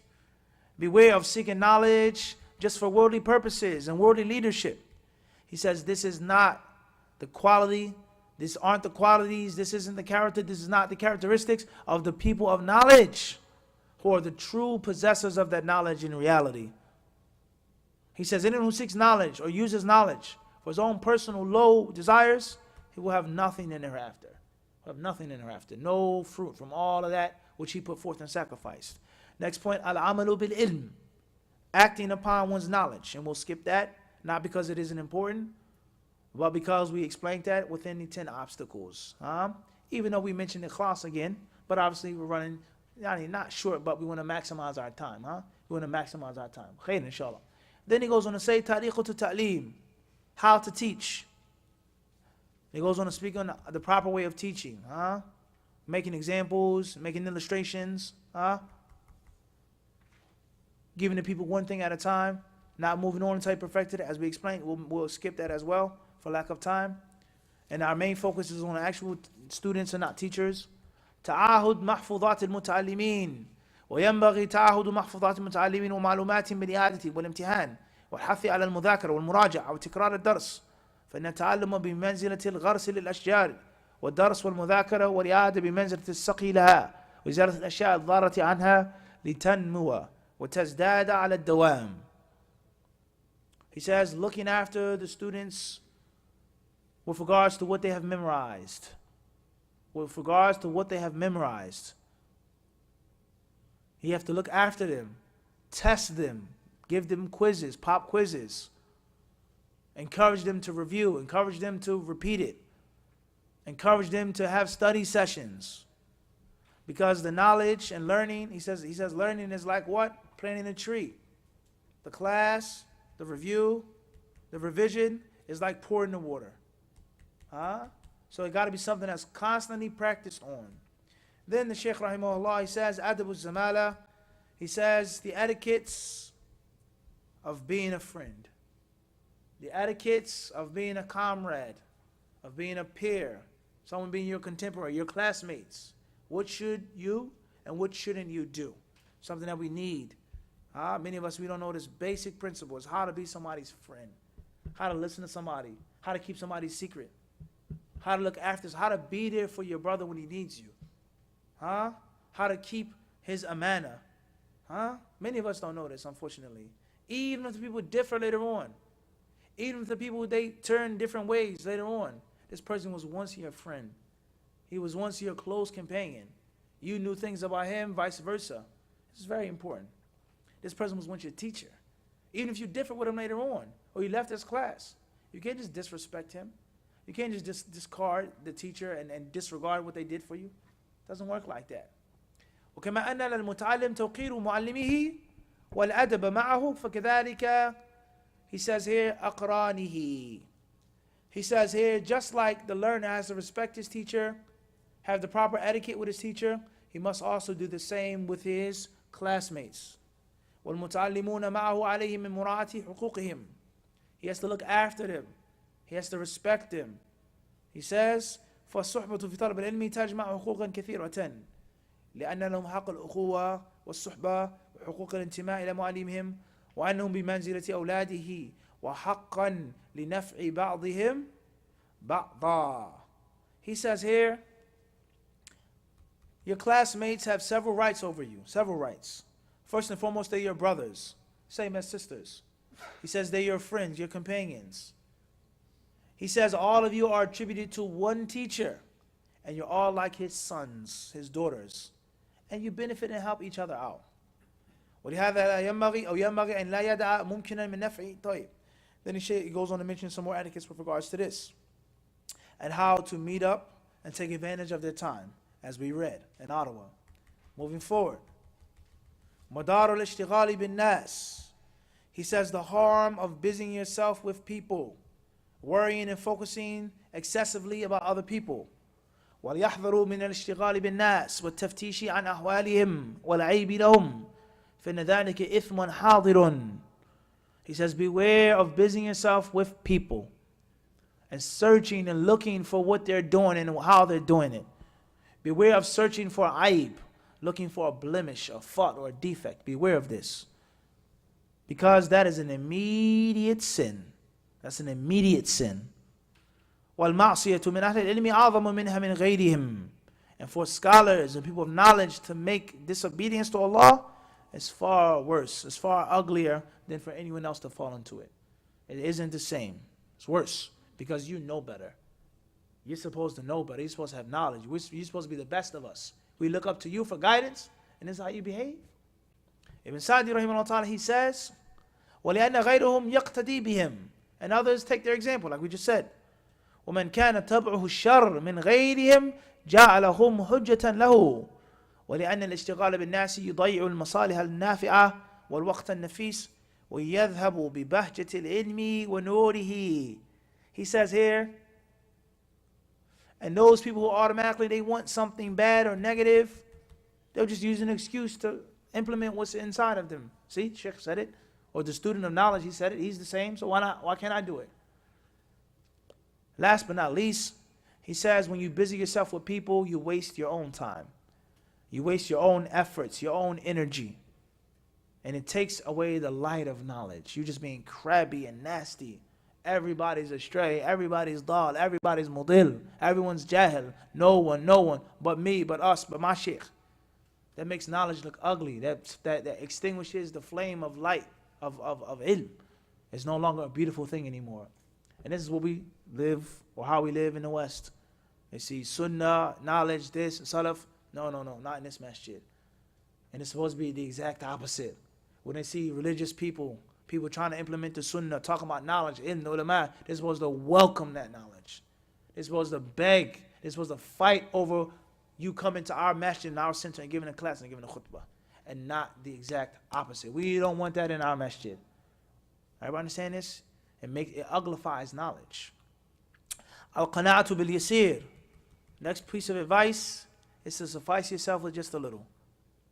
وَعَلَمْ أَنَّ الْقَنَاعَةَ بِالْيَسِيرِ وَالْاقْتِصَادِ فِي أَمْرِ الْمَعِيشَةِ مَطْلُوبٌ مِنْ كُلِّ أَحَدٍ. No, for sure, being pleased and content with a little and being moderate with regards to earning a living and how you live and eat and drink and sleep is something that is expected of everyone. Every Muslim is supposed to be like this. And we've said this in Ottawa as well. And the student of knowledge is none other than someone who's implemented the fundamental things, locked them down, and then built upon them. The champion is no one than a normal, average player. Then comes the talent and the skills and the fancy stuff. But he is fundamentally sound. So the responsibility of the normal Muslim is the same responsibility for the student of knowledge, for the scholar. It's no different. They're all Muslims. And he says being pleased with a little. It doesn't mean that you can't have a lot, but that you're what? I'm pleased with a little. I'm happy with eating bread and water. And if I get a 4-course meal, alhamdulillah. But if I have bread and water, it's not a problem. Bismillah, alhamdulillah. It's no problem. I'm content. I'm pleased with that. And if Allah gives me more, then alhamdulillah. Everybody understand this? He says, لا سيما المشتغلون بالعلم. He says, especially those who busy themselves with knowledge. They have to have greater zuhd and greater qana'ah. فإنه كالمتعين عليهم. He says, as if it's mandatory upon them. لأن العلم وظيفة العمل. And then he goes on to speak about that and the importance of that. Very important. And we said that before, is that if you go overseas to Egypt, if you're in Egypt now in Idris, and you can just handle just a little, and deal with just a little, and be pleased with a little, when a lot comes to you, what will happen? You'll be more grateful, and it won't get in the way. It won't preoccupy you from knowledge. And if you can suffice yourself with a little bit, you'll never, ever be uncomfortable wherever you go. Everybody understand this? If you have true patience, it's never an issue being stuck in traffic, being held up. It's never an issue. But you're always in a rush and hasty, and it has to be like this, instant gratification. Then you're going to live a miserable life. You're going to live a miserable life if you're never, ever content, you're never pleased, and you're never happy. So it's very important. Seeking knowledge, if you're content with just a basic meal, a basic house, basic car, that saves you time, money, and energy. The store next to you or the restaurant next to you, you can eat full and tamis. Eat the bread, the chapati type bread, or if you have an extra real, you put cheese in it. Extra real, you put what? Put cheese in it. Imal Jubin, you tell them. Tayyib, and you have your food, your galaba, whatever, your adas. If that's sufficient, that saves you 10 minutes, 20 minutes going to get chicken. That saves you half an hour waiting to get laham and ruz. That saves you time going there and waiting there. Everybody understand this? Not saying it's haram to eat meat, it's haram to eat chicken. That's not the point. But it saves you time. And then when you have extra time, la bas. So being sufficient with Allah is giving just a little, it maximizes your ability and your time to study. Everybody understand this? Only Allah knows how many brothers we saw leave Medina and go home because they couldn't live like that. They couldn't live like that. The brothers in Medina, there was a rat in his kitchen. His wife saw the rat. She went crazy, started screaming and hollering. Literally, it's a true story. Next thing you know, the brothers, he's in the Imada, you see him, he's getting his ticket, his visa, he's going back to America. I can't live like this. My wife can't live like this. But the brother who does see the rat and goes crazy, the wife goes crazy, but he says, we're here for what? Because we come here to live and live comfortably. We're here to seek what? Ilm. We come here for a purpose. So malish. Everybody understand this? I'm sacrificing, and I'm pleased with what? Just a what? A little. And then you graduate, you go home, Allah gives you whatever He gives you. You have a big, nice, fancy, comfortable place. Alhamdulillah. And you can appreciate it and you can value it. And the dunya is in your hand and never ever where? In your heart. Bathul ilm. Then the author, he says, spreading knowledge, disseminating knowledge. ومن آداب العالم والمتعلم النصح وبث العلوم النافية بحسب الإمكان. حتى لو تعلم الإنسان مسألة واحدة ثم بثها كان من بركة علمه لأن ثمرات العلم أن يأخذه الناس عنك. Allahu Akbar. He says from the etiquettes of the master and the learner is to be transparent, to be honest and open with the Muslims and give them advice, and to spread beneficial science according to the best of one's ability. Even if a person learns one issue and he then spreads it, he says then that's from the barakah of that knowledge that he just learned. If he learned one thing and spread it, that's from the barakah of what he just learned. And that's because from the fruits of knowledge is for the people to do what? Learn from you and take from you. فَمَنْ شَحَ بِعِلْمِهِ مَاتَ عِلْمُهُ بِمَوْتِهِ. Anyone who's stingy with his knowledge, who's cheap with his knowledge, when he dies, his knowledge also dies with him. No legacy, nothing left. وَرُبَّمَا نَسِيهُ وَحَيٍّ. He says, and he may even forget that knowledge while he's alive. From the fruits of being stingy with your knowledge. كما أن من بث علمه كان حياة ثانية. He says, just like those who spread their knowledge, is as if they live twice. They have a second life. وحفظا لما علمه, and is a means of protection of what he has learnt. وجازاه الله من جنس عمله, and Allah Azza wa Jal will give him the rewards based off of what he did. He will reap what he has sown. Everybody understand this? And obviously this isn't to be understood to rush to give dawah, rush to talk and to make this bit. Don't rush. That's another discussion, and that's another side of extremism. You can spread knowledge to a person in your class. It doesn't mean I got to get on YouTube and do it in front of 1 million people. It doesn't mean I have to put myself on the minbar before I actually studied and learned properly. There's a difference here. Al-bath shay, tabligh al-ilm shay, at-tasaddur للدعوة هذا إيش؟ شيء آخر تماما. Last but not least, or before last but not least, the author, he says what? تأليف القلوب. He says fraternizing the hearts, bringing the hearts together, unifying the people, unifying the people's hearts.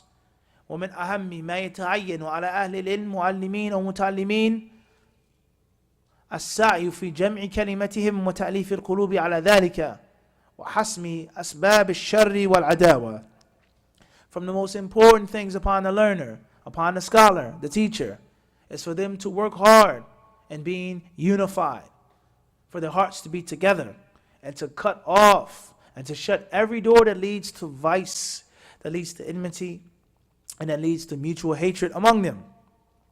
وأن يجعلوا هذا الأمر نصب أعينهم يسعون له بكل طريق لأن المطلوب واحد والقصد واحد والمصلحة مشتركة فيحقق هذا الأمر بمحبة كل من كان من أهل العلم وما له قدم فيه واشتغال أو نفع ولا يدعون الأغراض الضارة تملكهم وتمنعه من هذا المقصود الجليل فيحب بعضهم بعضا ويذوب بعضهم عن بعض ويبذلون النصيحة لمن رأوه منحرفا عن الآخر ويبرهنون على هذا أو على أن النزاع في الأمور الجزئية التي تدعو إلى ضد المحبة والائتلاف لا تقدم على الأمور الكلية التي فيها جمع الكلمة. If I have removed Ibn Sa'di, لو محونا كلام سعدي يقول هذا كلام إيش؟ هذا كلام من؟ مميع. هذا كلام الإخوان. يقول هذا الكلام. If we didn't say there was Ibn Sa'di's kalam, they say what? This is a deviant person talking. You can't say that. The first time we came to Canada, you said you can't even say that. You have to say what? Unity upon kada kada kada. You can't even say this. This is a sad reality that we live in. He says here, for them to make this the most important thing to focus on and to strive any way they know how, for their goal to be one, the objective to be one, and for the benefit to be shared among all of them.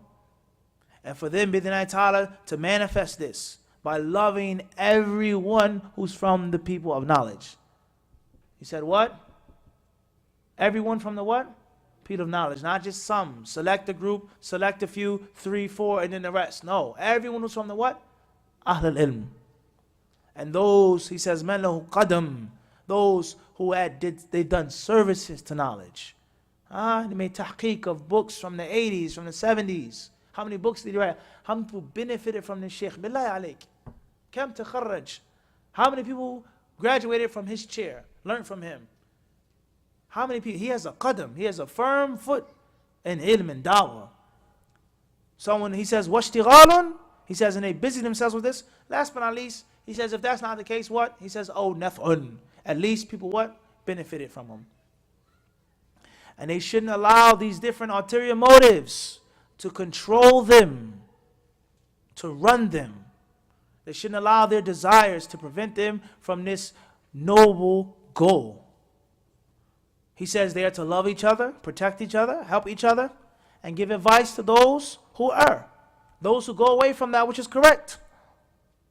And they are to prove, listen to the speech right here, they are to do what? They are to prove على أن النزاع في الأمور الجزئية التي تدعو إلى ضد المحبة والائتلاف لا تقدم على الأمور الكلية التي فيها جمع الكلمة. He says the trivial issues, the subsidiary issues, the issues on the side, the branches, which call them to doing other than loving each other, other than sticking with each other, they are not to be put in front of the major core issues, which is the key to their word being one. Listen to the speech. The small things here, in which we differ over and fight over, and cause us not to love each other, not to be with each other, he says they are not to be what? Put in front of the what? Al-umur al-kulliyah. The major issues. We don't have to agree on every single thing, Adam. That's not a shart. For you to be upon the sunnah, me upon the sunnah. For me to be from Ahlul Sunnah, that's not. Who said that? You have to agree on every single thing. Every single ijtihad, every issue, me and Sheikh Hassan, we have to agree on. But the core issues, the values, we agree on. And if we differ, if I say something and you do something, najlis, natanasah, natanaqash, with respect, let's see who's right. Bismillah, let's return to the kitab, to the sunnah and ijma'. Let's see who's right. And even if he remains to be upon that view, I still what? Respect you.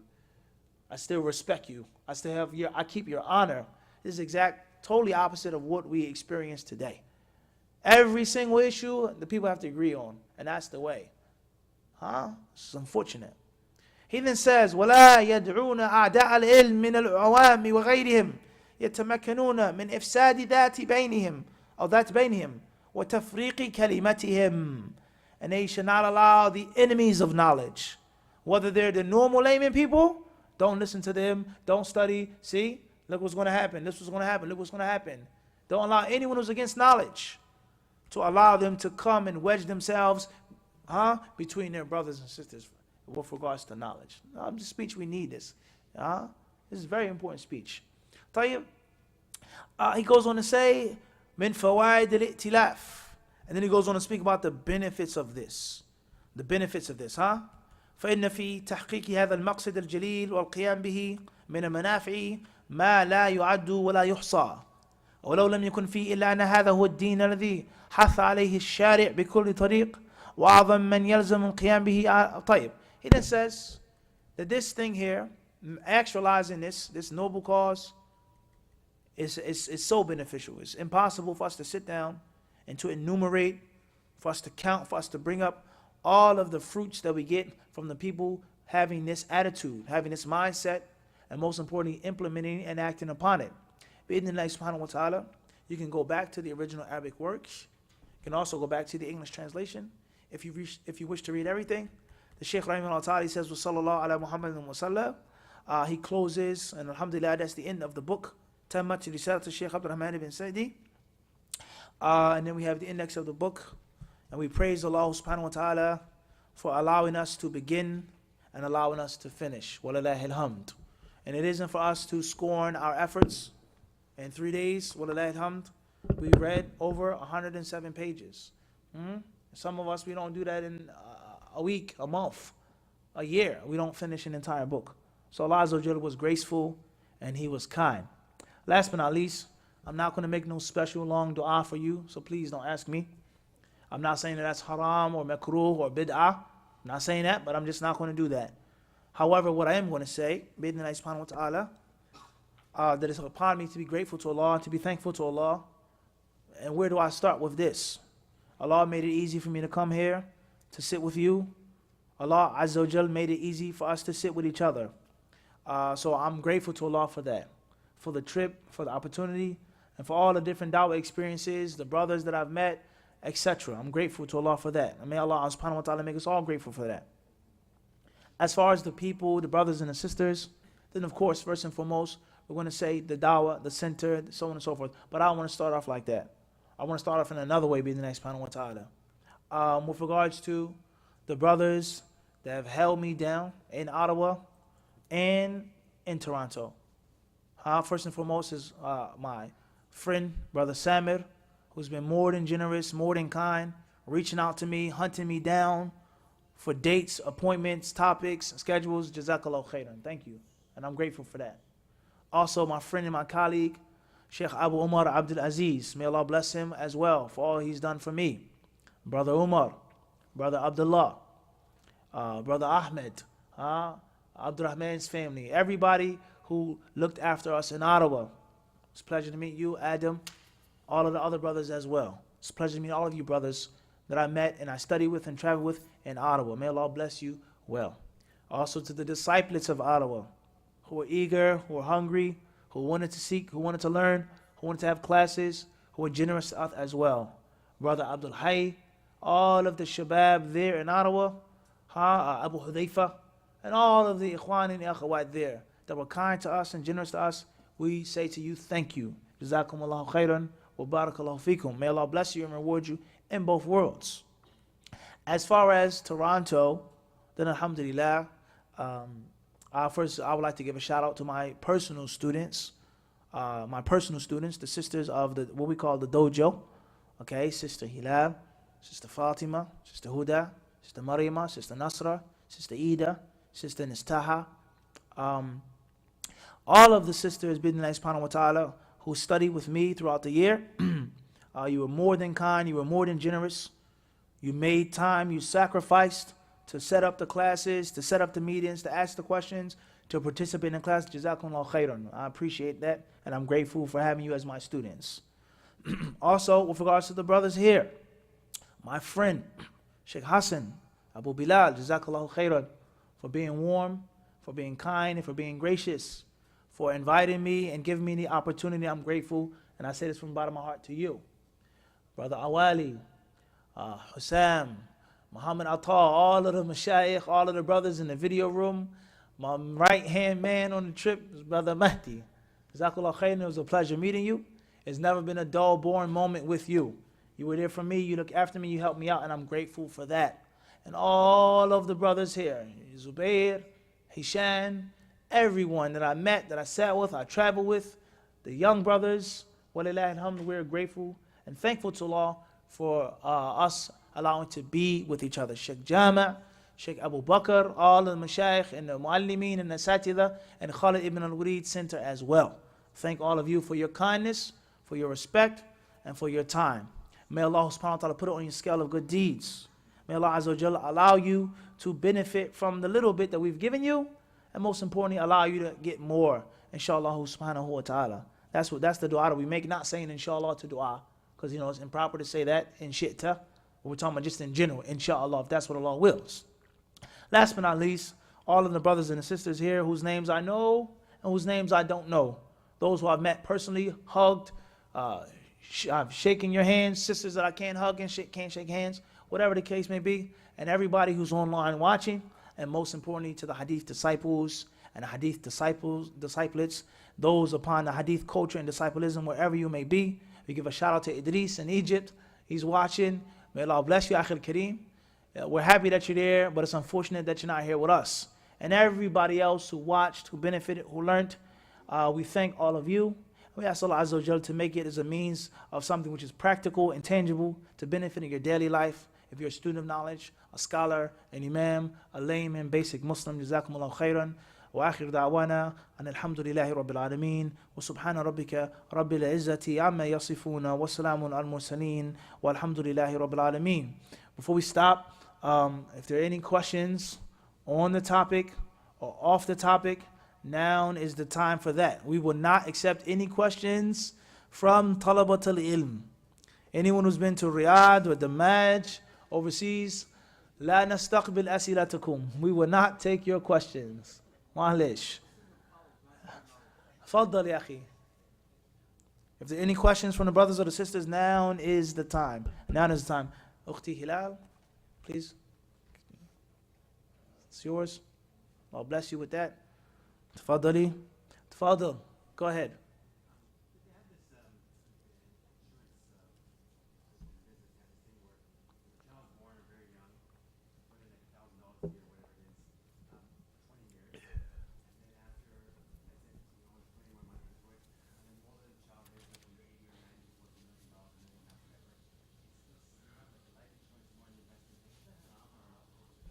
Clear.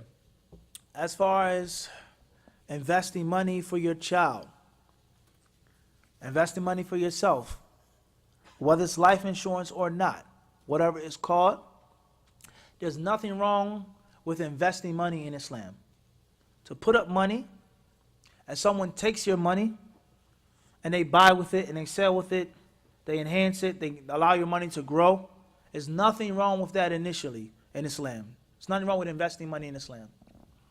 The only problem is if your money is being taken and being used and invested in that which is haram and that which angers Allah subhanahu wa ta'ala.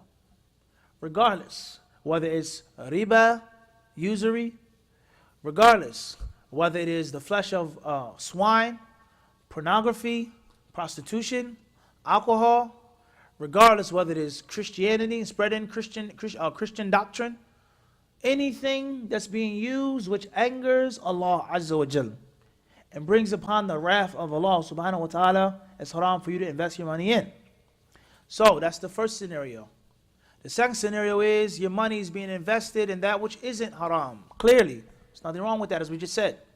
The problematic issue is you don't know where the money is being invested. You don't know where it is being invested. So one way of looking at it is, you don't know. It's not my job to ask. The asl is that it's permissible to buy, to sell, and to invest. The money that comes back is from Allah Azza wa Jall's bounty. Or another way of looking at it is, you know that in most cases, they're investing the money in haram. In most cases, the money isn't just being invested without interest, without riba, without usury. And that's how the $1,000 for 20 years became $1 million. So that's also problematic as well. The advice that I would give you personally, in New York City, there was a woman, we went to go see, me and another brother. She was a financial expert, okay? Financial expert. She was like from the ulama of money. As we say, ulama of the what? Either ulama of the deen and ulama of the what? Of the cream. Everybody understand? A specialist in both sides. So we went and we talked to her. And we spoke to her in her office. And surprisingly or not, hopefully this is not too long of an answer. It's tangible. It's going to help you out, inshallah. She had questions for me. All right? She wanted to know certain things. And that is because she says, I have many clients, many people that come to me, and they're from West Africa.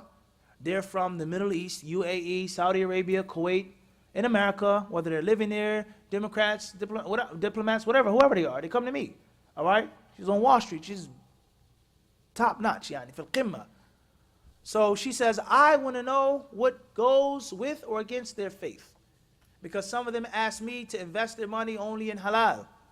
And he says, some of them, they don't care. Here's $1 million, just let me see whatever billion, 2 million later on, it doesn't matter what you do. But some of them actually want to know. And I myself, I'm confused. I don't know about Islamic doctrine. I don't know anything about the Sharia, the law, etc. So she asked me certain questions. So we sat and we talked, and I explained to her certain principles, like I just explained to you, that which is clearly used for haram, that which is clearly used for halal. You invest in toothpaste.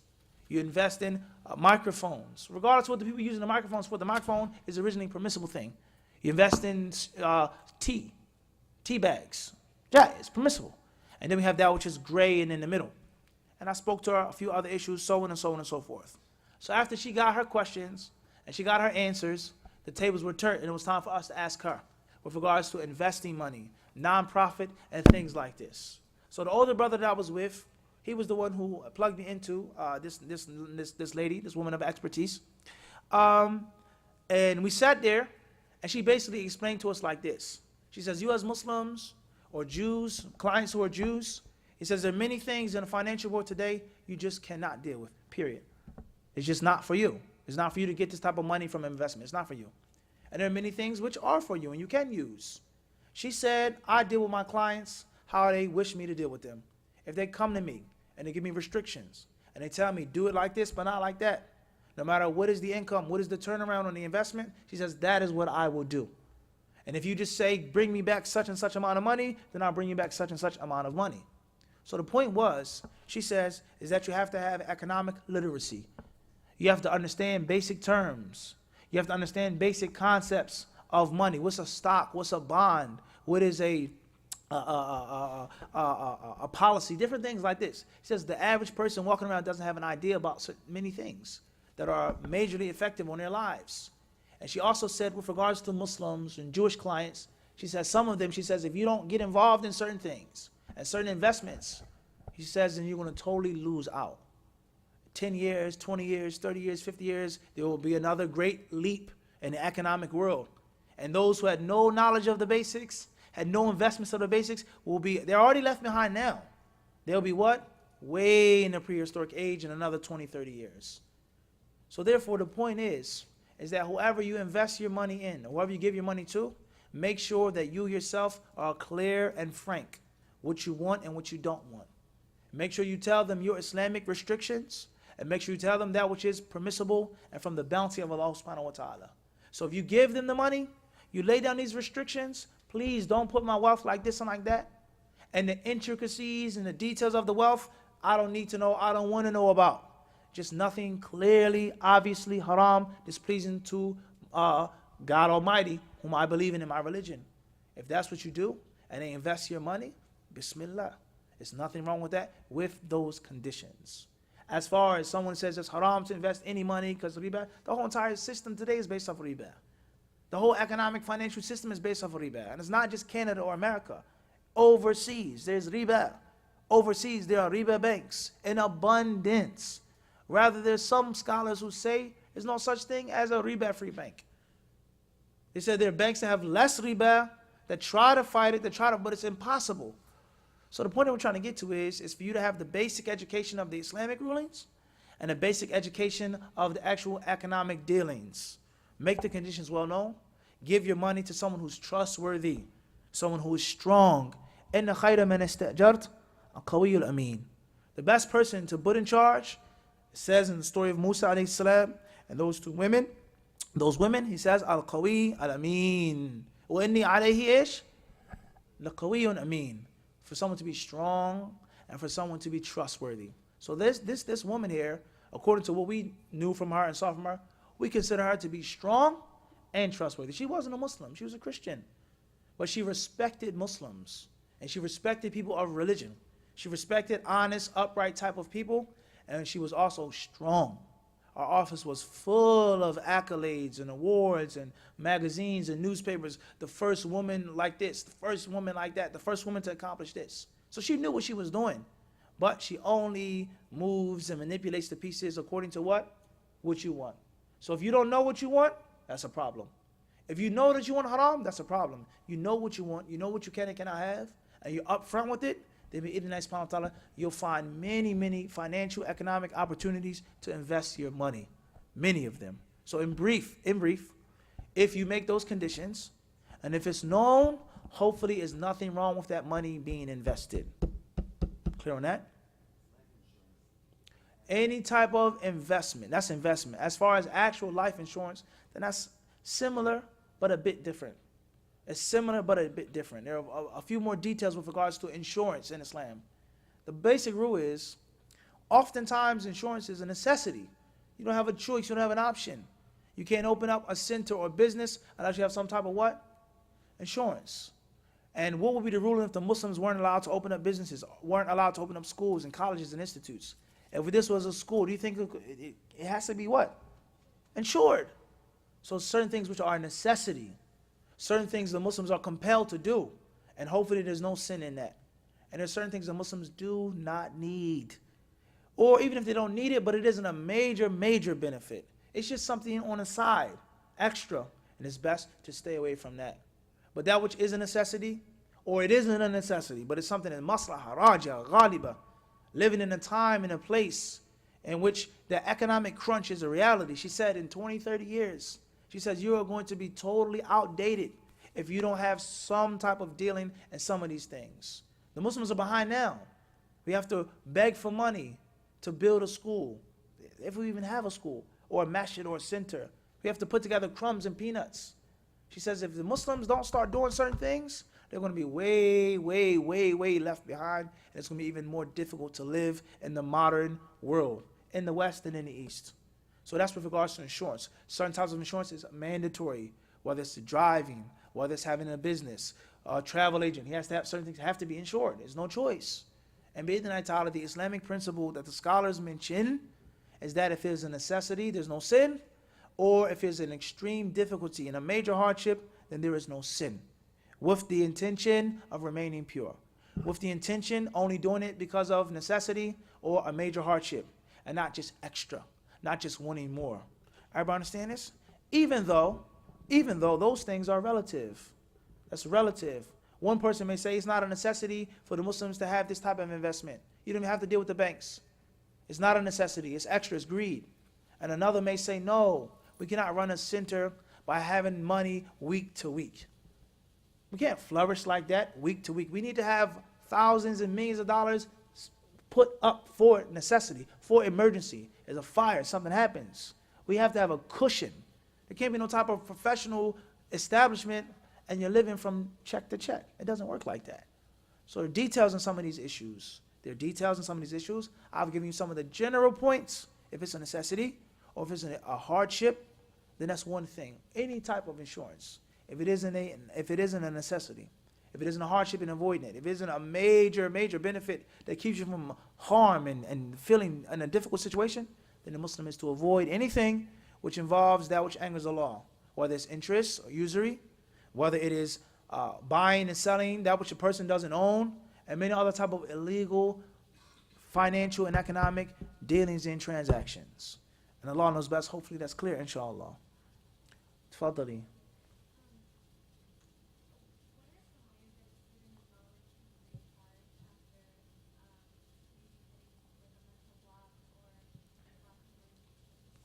Question says, what are some of the ways that a student of knowledge can become motivated, or when they hit a mental block, so on and so forth? Just like we said yesterday to Abdul Malik, Abdullahi, we said this yesterday, is that oftentimes you shouldn't try. Don't fight it. Sometimes just go with it and allow it to fill its natural course. Now you may say, this is strange. What are you talking about? Kayf hadha. I'll give you an example. Me and Sheikh Qasim just talking about this in the office. Most cases, and I'll say this on the microphone, people recording, and most of the time, I know that I have to give the khutbah every Friday, wherever I am, unless I'm traveling somewhere overseas in the land of the people of knowledge, etc. But a Western country, Canada, America, UK, somewhere, South America, I have to do the khutbah. I know this. All the books that we teach and read in the classes, but for one reason or another, from Friday to Thursday night to Friday morning, in most cases I have a mental block. I just don't know what I want to talk about. I can't think about what to talk about. And in the class last night, how many things did we read? How many hadiths did we talk about? Which I could easily do the khutbah, but for one reason or another, I get a mind block. So what happens? When I first got like this, I would fight it. Think, and try to force it. And eventually I just did what? Don't think about it. Don't force it. So it's Fajr time. Jummah starts at 1 p.m. I'm doing this. I eat my breakfast. I have my class with the sisters, this and that. My clothes, getting dressed, whatever the case may be. And eventually, b'idhnillahi ta'ala, whether it's 8 a.m., 9 a.m., 10 a.m., 12:59 p.m., 1 minute before the adhan, rather, and Allah is my witness, this is the truth. After the mu'adhin makes the adhan, and before saying alhamdulillah, ding, the light bulb may pop up in my head. Wallahi. Or 10 minutes, and I have time to put this together. I read this hadith before. Ibn al-Qayyim said this introduction, this historical story, kada, then comes. So sometimes don't fight it. Just let it ride. You have a mental block, you get stuck, just be patient with it. The proof for this understanding that you may say is weird or Sufi or what do you think you are? What are you saying you do khutbah without preparing? The proof for this is the hadith that we mentioned last night. That Abdullah ibn Amr ibn al-As narrated, as Imam Ahmad collected in his Musnad, the Prophet ﷺ, he said, إِنَّ لِكُلِّ عَمَلٍ شِرَّةٍ وَإِنَّ لِكُلِّ شِرَّةٍ فَتْرَةٍ فَمَنْ كَانَتْ فَتْرَتُهُ إِلَى سُنَّتِي فَقَدْ اهْتَدَى ومن كانت فترته إلى غير ذلك فقد هلك أو كما قال عليه الصلاة والسلام. He said that the Prophet said, إن لكل عمل شرة. Every act, every deed that you perform has a peak, a pinnacle, a time in which your energy reaches its max. It's all the way up. You're feeling good. You're feeling inspired. You're doing everything. The nawafil, this, that. You're reading, you're studying. It's going very, very well. وَإِنَّ لِكُلِّ شِرَّةٍ فَتْرَةٍ. And every flare or spark has also cool down, meltdown, time in which it falls down. It plummets. Your energy goes low. You don't feel as inspired. You don't feel invigorated anymore. You don't feel energized anymore. You may feel a little lazy. So the Prophet ﷺ, he says, anyone who's a fatra, this time of decrease, is towards my sunnah. In other words, he doesn't fall beneath the basic standard. My shirra, and I'm reading for 12 hours a day.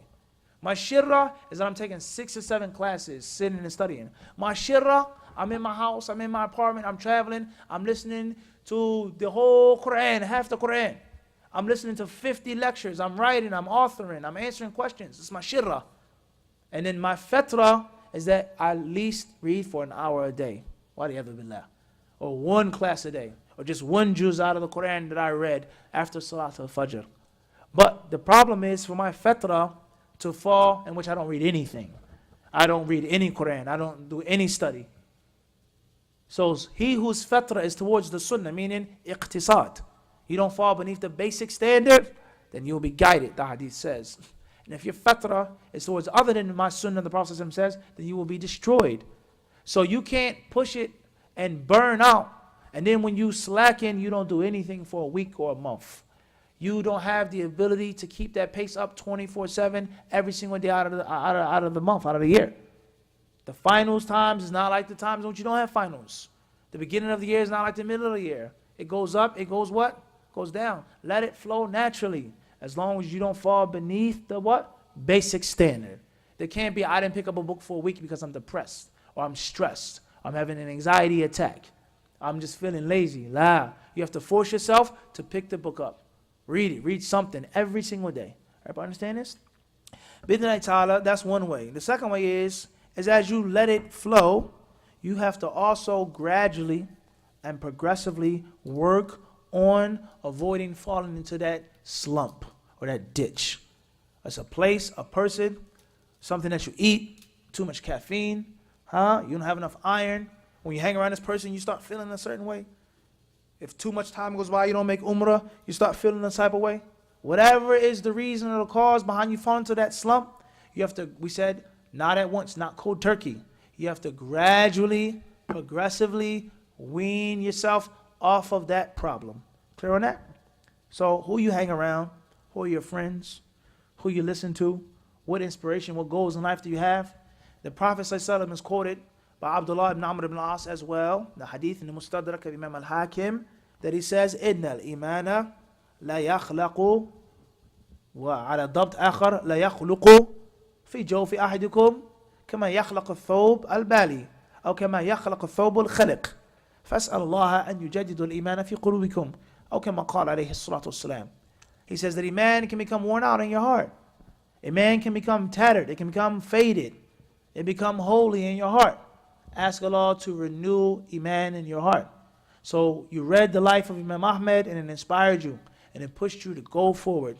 Years went by, months went by, go back to it.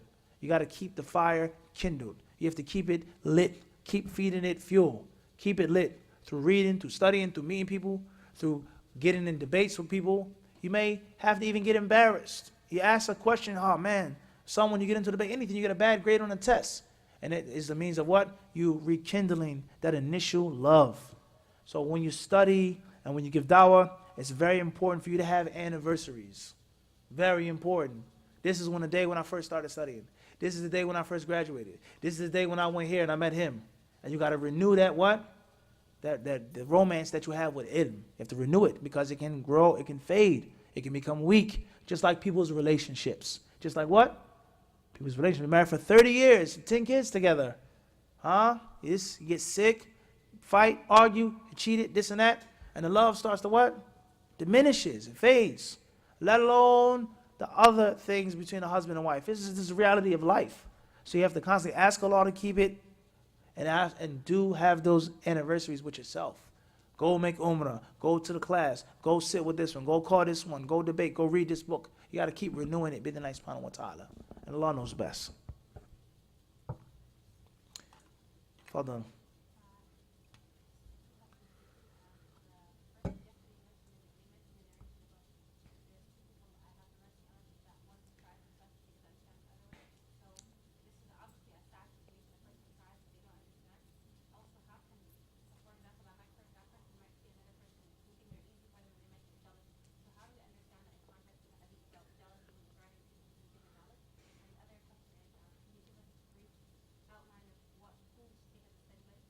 Like, as far as the first question, with regards to taking pity on the two types of people, and the Prophet ﷺ's words with regards to jealousy, the envy that's permissible, لا يعارض كلام النبي عليه السلام بكلام أحد كائنا من كان. The Prophet's words are never ever put on the same plate or scale with anyone else's words. Period. Anyone.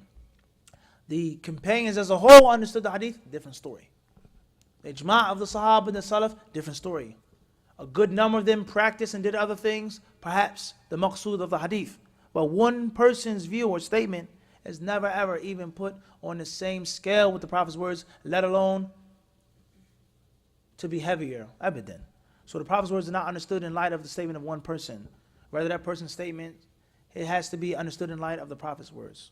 So therefore, what's important is, if you don't understand and you seek knowledge, you just don't get it, that has nothing to do with you. That's him, the onlooker.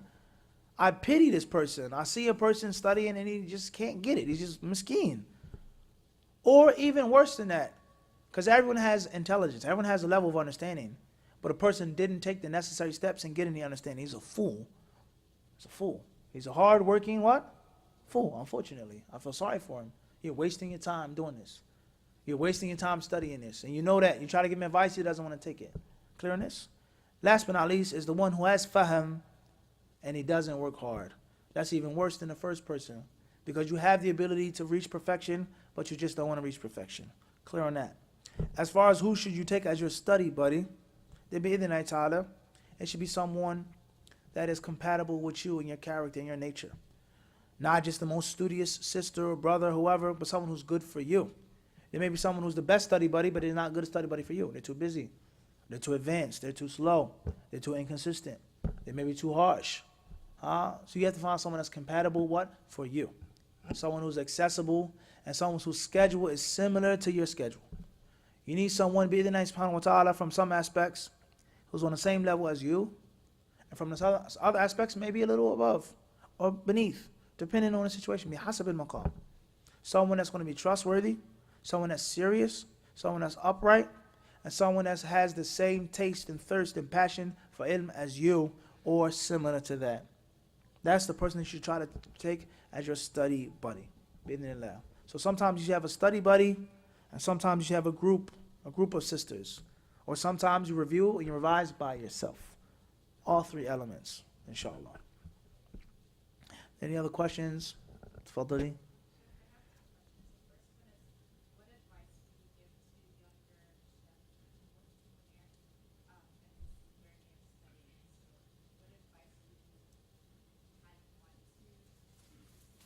For myself. Okay. Tayyib. And the second question?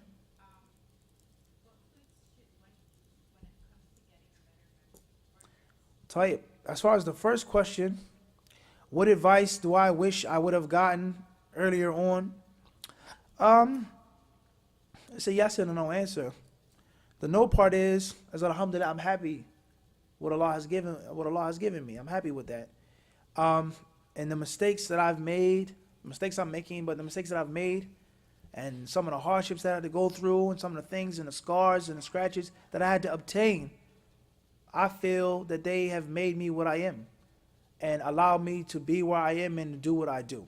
And if it wasn't for going through this and going through that and being with this and this, so I wouldn't be where I am today. So I don't feel like I would change anything if I could go back and turn the hands of time. Because those hardships, they make you who you are. As we said with regards to the golf ball. You ever wonder why a golf ball has those little dimples in it, those little dents in it? The original golf balls were smooth, like an egg, or like a billiard ball, pool ball. The original golf balls had no dents, no dimples in it whatsoever. That's how they originally played golf back in the day. So it was a man, he was playing golf, and he noticed that he had a dent in his ball. And he, just ignored it or whatever. He didn't replace the ball. No, just keep it, The guy comes, let's give him the ball. Says, no, just leave it. Doesn't matter. It's a small nick. And then he noticed after playing for some time, there were more dents and nicks in the ball. And then he had realized that the more dents that were in the ball, the further the ball would go.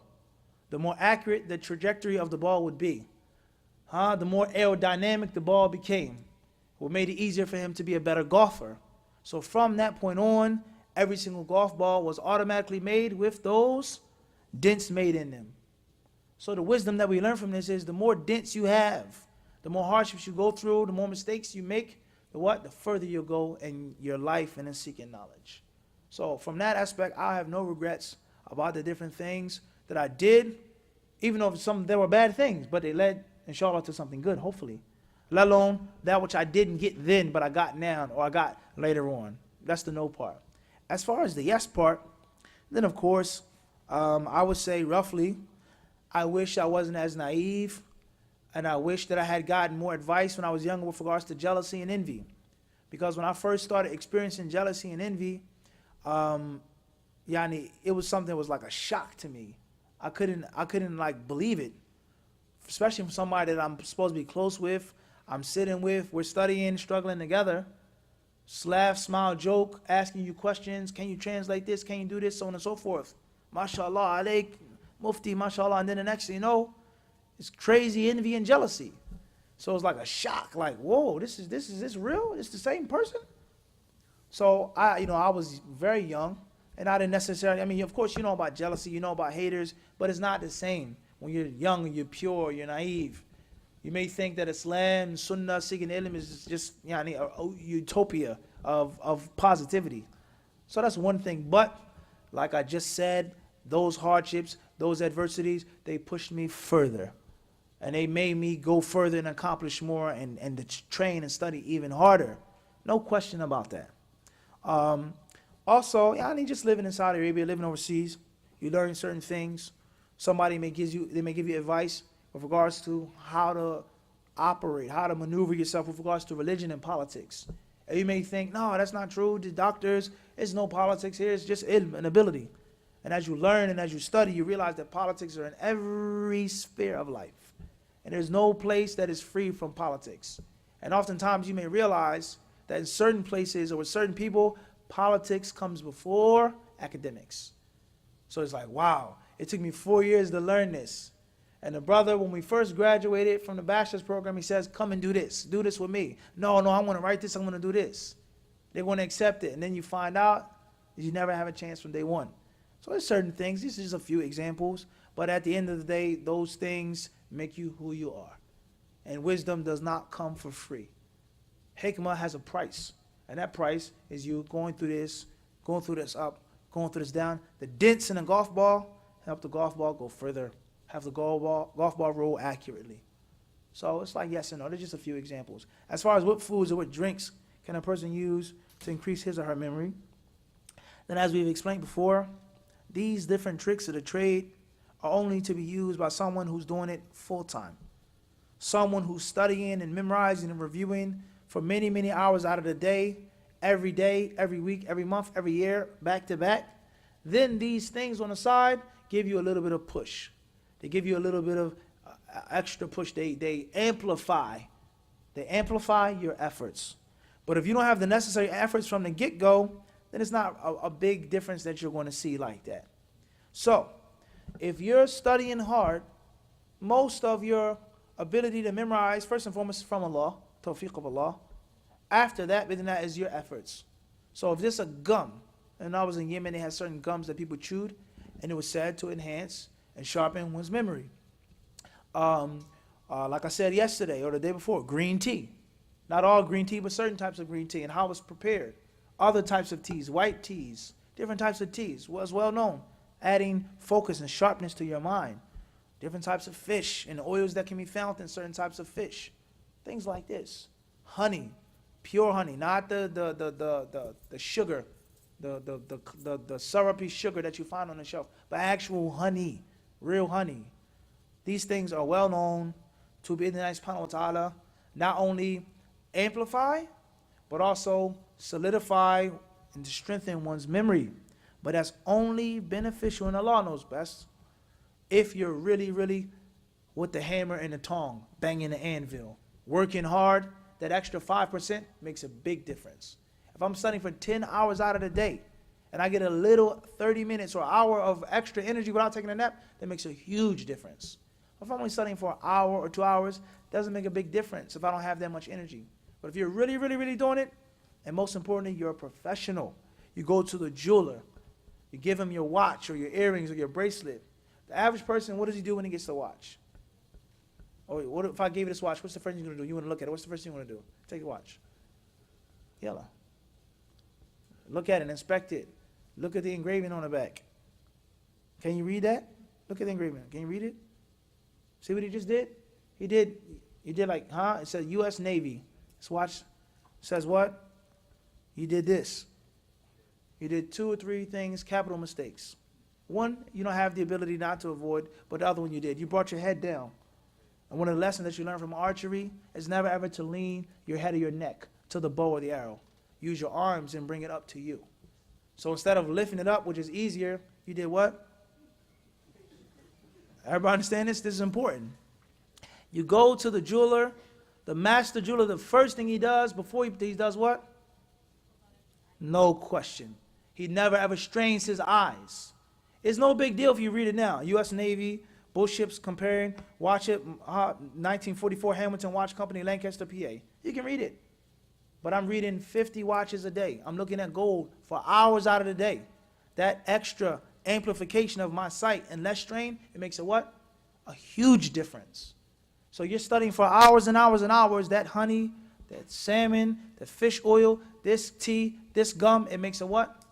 A huge difference. So you have to be putting in the necessary efforts to get benefits from those super foods. And you'll never see a master jeweler looking at anything, not even just how the one he may have the goggles on his head. He puts it down and he looks at it and he amplifies and he magnifies it, and he never ever strains his eyes or strains his hand, because he is a professional and he does it for hours out of the day.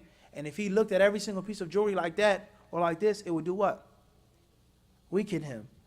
Everybody understand this? So you can't just drink honey with water or zamzam and say, khalas, I have the hifd of Imam Bukhari. You have to yourself do what? It said the hammer and the tongue. You got to be banging and burning in, forging steel. Everybody clear on this or not? Al-Hafidh ibn Hajar, rahimahullah ta'ala, the famous story, Allah alam if it's authentic or not, he said, the hadith, inna ma'a zamzam lima shuriba lah. That zamzam water is what it's for. Whatever you want it to be for, that's what it will be for. That's one interpretation of the hadith. هذا أحد تفسيري المقصود يعني من هذا الحديث. It's one of the interpretations of the hadith. So Ibn Hajar is claimed that he said he drank water, zamzam water, and he asked Allah to give him the hifd of al-hafidh al-dhahabi. For Allah to give him not more but just the hifd al-dhahabi. He says, then I started to study and I started to research. فَرَأَيْتُ أَنَّهُ قَدْ وَقَعَ فِي أَوْهَامٍ وَرَأَيْتُ أَنَّ فَضْلَ اللَّهِ أَوْسَعُ مِنْ ذَلِكَ. He says, and I saw many mistakes that Dhahabi made, and I realized that Allah's bounty was greater than that. Allah's bounty was greater than me just asking for Dhahabi, and also the high aspirations. And we're talking about Dhahabi here. He was the champion of hadith, one of the greatest students of Ibn Taymiyyah, the muhaddith of his time. So the point is, Hafidh ibn Hajar, he didn't just drink the zamzam water, but he also did what? He worked hard, he studied, and he says, what I ate too, I saw, he was aware, is that with hard work, with sincerity, and with Allah's blessing, sky's the what? Limit. Rather even higher than the sky like we read last night. Wallahu alam. So that's the qaida of foods, of drinks, clothes, of scholars, countries. It depends on how much Allah blesses you and how hard you work, how much time and effort you put in. And Allah knows best. Inshallah, Fadal.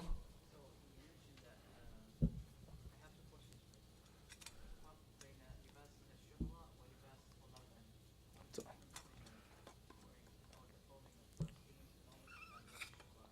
طيب طيب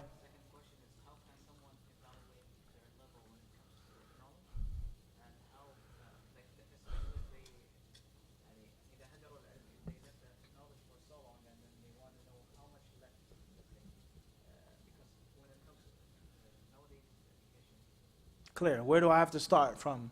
How? What did I forget? Tell you. As far as the first issue, libas al-shuhra and libas of talib al-ilm, you mentioned this the other night in the class, that if students of knowledge have a specific dress code or a culture, how they wear their thobes or what type of scarves or headpieces they wear, is this libas al-shuhra? It doesn't mean it's libas al-shuhra, etc.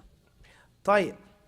First and foremost is, we mentioned that some of the ulama, I believe it's in the Tariq al-Tadween class, with regards to khawarim al-muru'ah, كذلك, things that go against the tradition, peculiar, weird, strange, outlandish types of things, are a means of a narrator's hadith not being accepted, or a witness not having his testimony being accepted in court. طيب, that's one thing. هذا شيء. لباس الشهرة شيء آخر. في تعلق. هناك ارتباط فعلا، لكن ليس هناك تلازم. ليس هناك تلازم. لباس الشهرة, clothing of fame, and خوارم المروءة are two different issues. Even though there's some generality in the middle, but it's not a must. This is a must of that. أبدا. That's أولا. ثانيا is, what's meant by خوارم المروءة, as we just explained, something that if you do, even though it's not haram, it's something that's seriously looked down upon culturally. Culturally. Let's make an example of this. A brother, he has a pickup truck. What colors do most pickup trucks come in? Black, white, blue, red, hakida. So let's say a man had not a fuchsia or breast cancer, but as his brother said in the restaurant, a Barbie pink pickup truck. Rims, wheels, everything, kitted out. What? Barbie pink. He's driving the truck. I tell you, he has a wife, he has children. The brother may have 2, 3 wives, 10 children. You have no doubt about him with regards to his sexual orientation. But he's driving a pink pickup truck. And it's like it's nothing, driving it, rocking, as we say. And he gets out of a pink pickup truck, and there's a big 6'6" buxom brother with muscles getting out of a pink pickup truck. To the average person, be careful of your, the person, they say, what, Sheikh Hassan? The Arabs, they say, Man salla sayf al-baghi, qutila bihi. Say, he who wields an aggressive sword will be slain by that sword. We say in America, you live by the gun, you what? Die by the gun. What's important is, he has a Barbie pink pickup truck. Big truck, and it's Barbie pink. Not even hot pink, Barbie pink. You automatically going to say to yourself, whoa, what's going on? Something is up. Something is weird. Something is strange with this guy. And if he brought you a piece of information the next day, even if you know he's not a liar, he's not mentally ill, he has a good memory, automatically or hypothetically speaking, you're going to be a bit what? You're going to be a what? We can't stop laughing a long time. You're going to be a bit hesitant, at least. Now I'm adding a bit what? A bit hesitant. He told you some stories, like, because the first thing that's going to come in your head is the what? The pickup truck that's Barbie pink. Huh? So the ulama, they say, now, is it haram to have Barbie pink pickup truck? One may say, no, there's no hadith about that. It's not specific to Nisa, it's my sister's truck, or whatever the case may be. Tayyib? What's the mushkila? But to the people, that's going to be something that's majorly what? Taboo, looked down upon. Everyone understands for now. So they say this is from the conditions of an acceptable narrative hadith. أن يبتعد عن خوارم المروءة. طيب ومن أهل العلم من يأبى هذا ويقول لا وإنما الشرط في عدالة الراوي غلبة الطاعة على أحواله. من كانت الطاعة من كان الغالب على أحوال الطاعة فقط. ما دام ابتعد عن المحرمات وفعل المأمورات هذا هو الشرط في الراوي العدل. لكن يعني مسألة طويلة. المهم ليست هي مما اتفق عليه أهل العلم أبدا. لا في باب الرواية والشهادة ولا في باب الحديث. أنت معي ولا لا؟ طيب. أما لباس الشهرة, then the most important concept of لباس الشهرة is the hadith of Abdullah bin Umar in Sunan Abi Dawud. من لبس ثوب شهرة ألبسه الله يوم القيامة ثوب مذلة أو كما قال. Hadith says anyone who wears clothing of fame in this life, Allah will put on clothing of shame upon him on the day of judgment or in hereafter. أو كما جاء. أولا هذا الحديث يعني مشكل من حيث السند والمتن, والقول الذي يترجح لي والله أعلم وما أدين الله به أن الحديث لا يثبت عن النبي صلى الله عليه وسلم, وإنما هو موقوف عن ابن عمر رضي الله عنهما حسب ما بحثنا نحن في المدينة من أهل العلم الكبار من يصححه ويحسنه فلهم اجتهاداتهم. أما الذي أدين الله به أنا فإنه لا يثبت عن النبي صلى الله عليه وسلم سندا ولا متنا, ويخالف عدة نصوص صحيحة ثابتة في إباحة الطيبات, لبس ما شئت وشرب ما شئت وأكل ما شئت إلى آخره. الرجل يحب أن يكون ثوبه حسنا, أن يكون أن تكون نعله إيش حسنا. هذا الكبر. عرفت معي؟ هذا أولا. That hadith, we're not going to necessarily translate all of that. That's a long issue discussing that hadith and its proper meaning, its authenticity, etc. At the end of the day, students of knowledge to dress in a specific way. Or the problem that we have here is in Canada, you shouldn't wear a thobe, Mahdi. Take off the dress. You shouldn't have a really, really long beard. You shouldn't necessarily have your big sajda, cover it up. Don't even wear this. Wear pants, wear shirt. Sisters shouldn't wear gloves, they shouldn't wear niqab. They don't have to wear a black abaya. You don't have to wear these big long capes. Just simple, loose clothing. Because these articles of clothing are from the Middle East. Thobes originally came from Persians, not even Arabs. They started wearing them in the 4th century. The Prophet ﷺ and the Sahaba, they had izar and rida, they had jubba, they had hulla. They didn't have these types of khumus that we wear. And most importantly, they say it's thiyab shuhra. It's seeking fame. Why is your garment so high, your beard so long? It makes you famous. You have on full glove, full niqab screen. Your niqab is so low, can barely see your eyes. They say this shuhra. Or worldly things. Back to the pickup truck. You have a very expensive pickup truck. A unique pickup truck with rims, wheels that no one else has. It's an extremely exotic color, specially made for you. And no one in Canada has the color pickup truck like you. It says haram because this is libas, shuhra. This is fame. Or having a pocket watch is shuhra. If you take that approach, then that means that there's no such thing as being unique in Islam. And that which is normally permissible is now no longer permissible because it's shuhra. So everyone has to dress the same, look the same, eat the same, and have general basic standard of living. White pickup truck, black pickup truck, normal colors.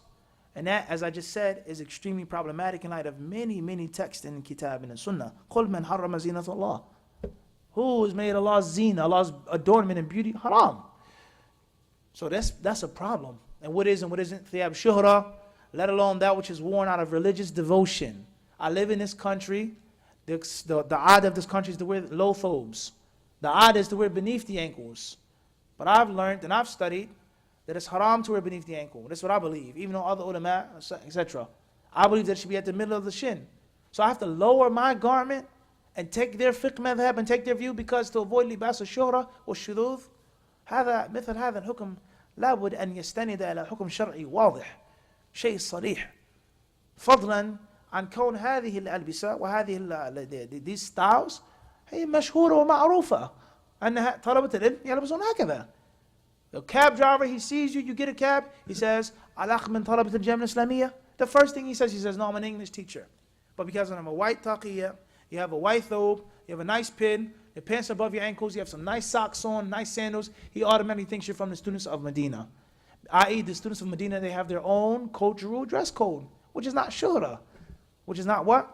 Which is not shuhra. The last thing I'll say, and Allah knows best, from that which proves this, wallahu alam, in Medina once in a cab, a nice cab driver, an older brother I had rode with plenty of times. He picked me up, dropped me home.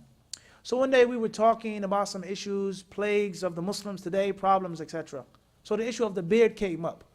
And he said to me, he says, "You know why I don't have a beard? You know I have a shaven face?" He says, "I know it's haram. I know it's a problem. He says, well, the reason why I don't have a full beard is because if I have a full beard, my family, my tribe, they'll think that I'm a sheikh.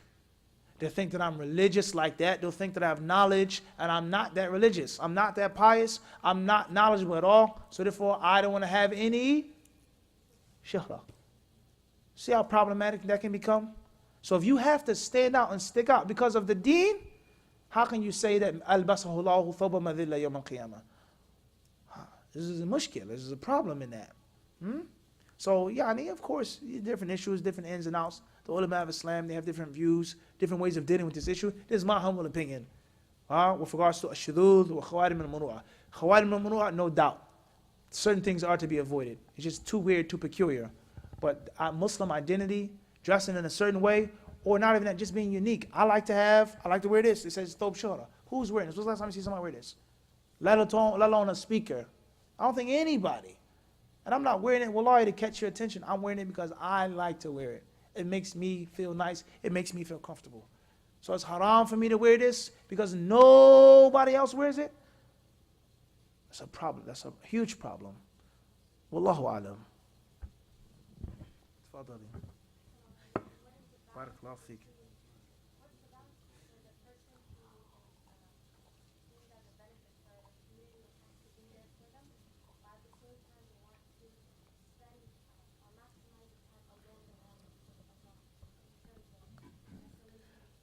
Clear. With regards to balancing between community needs, between isolation, seeking ilm, worshiping, being by yourself, crying over your sins, reflecting on your spiritual state, and the needs of the people.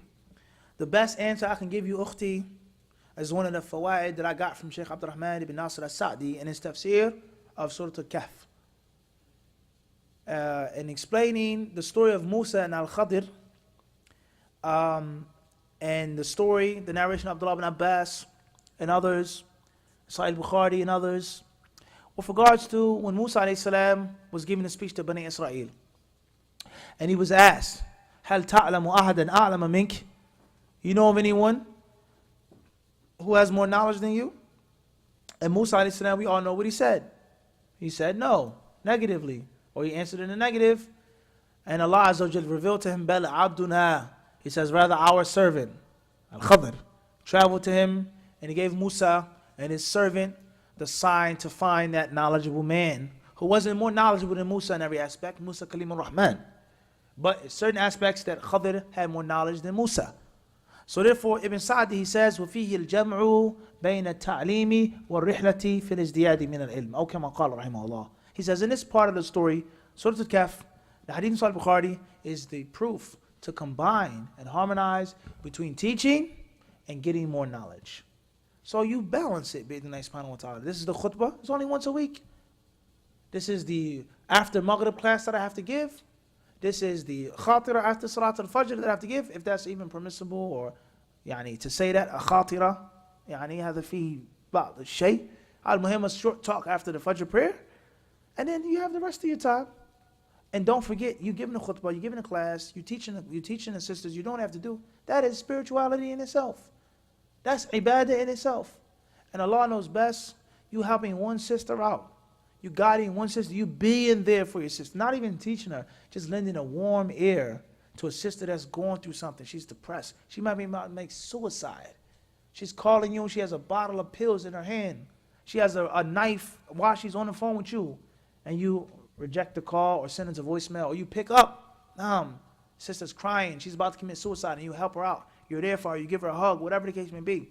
That may be better than you, or better for you than 10 years of your isolated worship. You saved somebody's life by Allah's permission. That sister started practicing, she started covering, she started seeking ilm because of your nasiha, because you being available, because you being there. So you have to have fiqh al-ibadat now. You have to know how to manage and how to run your schedule. Sometimes be by yourself. Sometimes be there for the people. Sometimes do a mixture, 70-30, 60-40. Sometimes give the people 70% and you own yourself 30%. And don't think, what do you think about Allah, Rabbul Alameen, for you to be there for the people sincerely and helping them out in their deen, and Allah is going to waste you. What do you think about Allah? You think that's even possible? For you to be there for the people, to help the people out, to change people's lives by Allah's permission, and Allah is just going to allow you to be wasted. So you got to think about that critically. You got to think about that what? Critically. In the beginning, no doubt, your service to the people has to be far less than your service to yourself. Learn, study, gain the knowledge. And as you gradually move on, you give more back to the people. As you gradually move on, you have to spend time writing a book. I want to pray, I want to do this, but I have to write this book. How many people benefit from the books? Ibn Sa'di right now, are we benefiting from his prayer right now? Are we benefiting from his sadaqah? Did we benefit from the hajjs that he made? We benefited from his what? Osman, we benefited from his what? Azi, his what? His words. He benefited from his what? His words. So he took time out, reading the Quran, studying, crying, giving sadaqah to write. And we benefited more than we benefited from that. So keep that in mind. And it has to be a balance. And Allah knows best. Bismillah.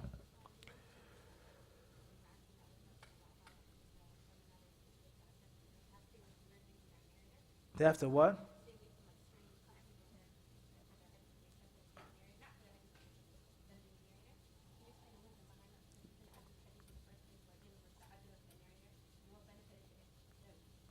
Clear. Yani, in most cases, or not even most cases, let's say sometimes, when certain people do really, really, really weird things, or really peculiar things, outlandish things, oftentimes it is a manifestation of that which is hidden. Oftentimes it's a manifestation of that which is what? Hidden. Or sin or mistake or major shortcoming. It's oftentimes a manifestation of what? That which is there hiding. And we have a rule. You say if you see one mortar bug in the basement, know for sure that there's a what? An entire nest somewhere. You just saw one. One came out. Everybody understand this? In most cases, there's an entire what? Family of those water bugs. In most cases. But you just saw one. That's first and foremost. So this really, we ain't talking about a little bit, something being unique.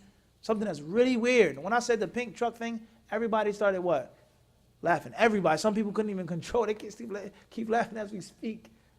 Barbie pink. It's too crazy. Not if a brother has a different colored truck, a purple truck, or even if somebody's playing football and he has pink gloves or pink mouthpiece, breast cancer. All pink. Special color pink. That's just as an example. Something perhaps maybe what? Really wrong. Deep down inside. Let alone the fact that a general concept of just avoiding unnecessary scrutiny. Avoiding unnecessary what? Scrutiny. These are general principles that the people of knowledge have mentioned in general, all right? And it's based off of the fact that many issues of hadith narrators are extracted from Babu Shahada, the concept of testimony and witnesses. There are parallels between a rawi and a witness, a shahid and a rawi. Last but not least, the last thing I'll say to you right now is, this also goes back to what, Samad? The concept of fiqh and the people of the fuqaha writing and explaining and taking control over the books of mustalah. And they dominated those books. And the fiqhi perspective of a shahid and shahada and the aqisa and the tajweezat al-aqliyah being dominant over the narrators of hadith. Shu'bah rahimahullah, who was very harsh when it came to narrators and narrations from the greatest ulama of the 2nd century, and he's considered to be one of the predecessors of ilm al-hadith. Okay, the teacher of Abdurrahman ibn Mahdi and Yahya ibn Sa'id al-Qattan, who were the teachers of Ahmed, who was the teacher of Bukhari, wa hakadha, is narrated that one day he saw a man, he says, Yarkabu birdawdan. He was riding a small, tiny pony. Just like the pink truck example. Similar concept. In most cases, he was a big, grown man riding on a small, tiny pony. Not a horse, not a donkey, a small, tiny pony. And he saw him riding on that, and he said, what? I'll never take any hadith from him. Is that correct? Is that absolute? No. But the point is of the concept of just the muru'ah and a person's reputation, a person's appearance, being generally what? In a general standard. هذا هو المقصود. But that's ليس على الإطلاق.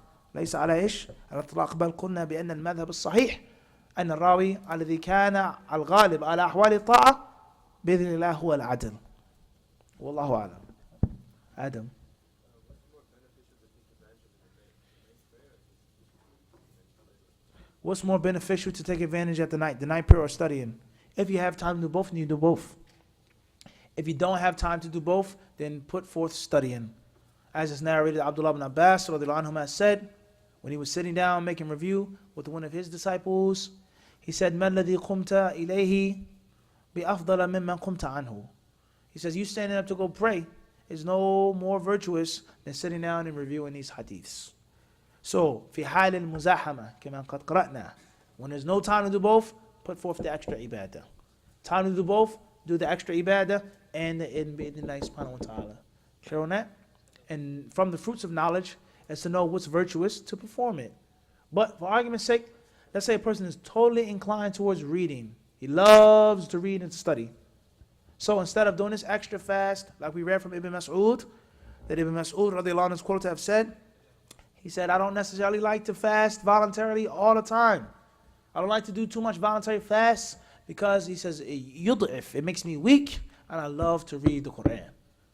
So if someone is naturally inclined towards seeking ilm, and there are other acts of ibadah which are virtuous, and you feel like that's the thing that makes you happy and that keeps you ticking, and it gives you the energy to keep moving forth as a Muslim, then that's what you should do. But it doesn't mean that you boycott the other acts of ibadah. The purpose of learning is to implement. The purpose of learning and reading those hadiths in Sahih Muslim is to implement them. Bidnillahi subhanahu wa ta'ala. And Allah knows best. Inshallah ta'ala, we'll stop here. Thank everybody for their time, for their attention, for their participation. May Allah Azza wa Jal give you the fa'idah and give you the ajr.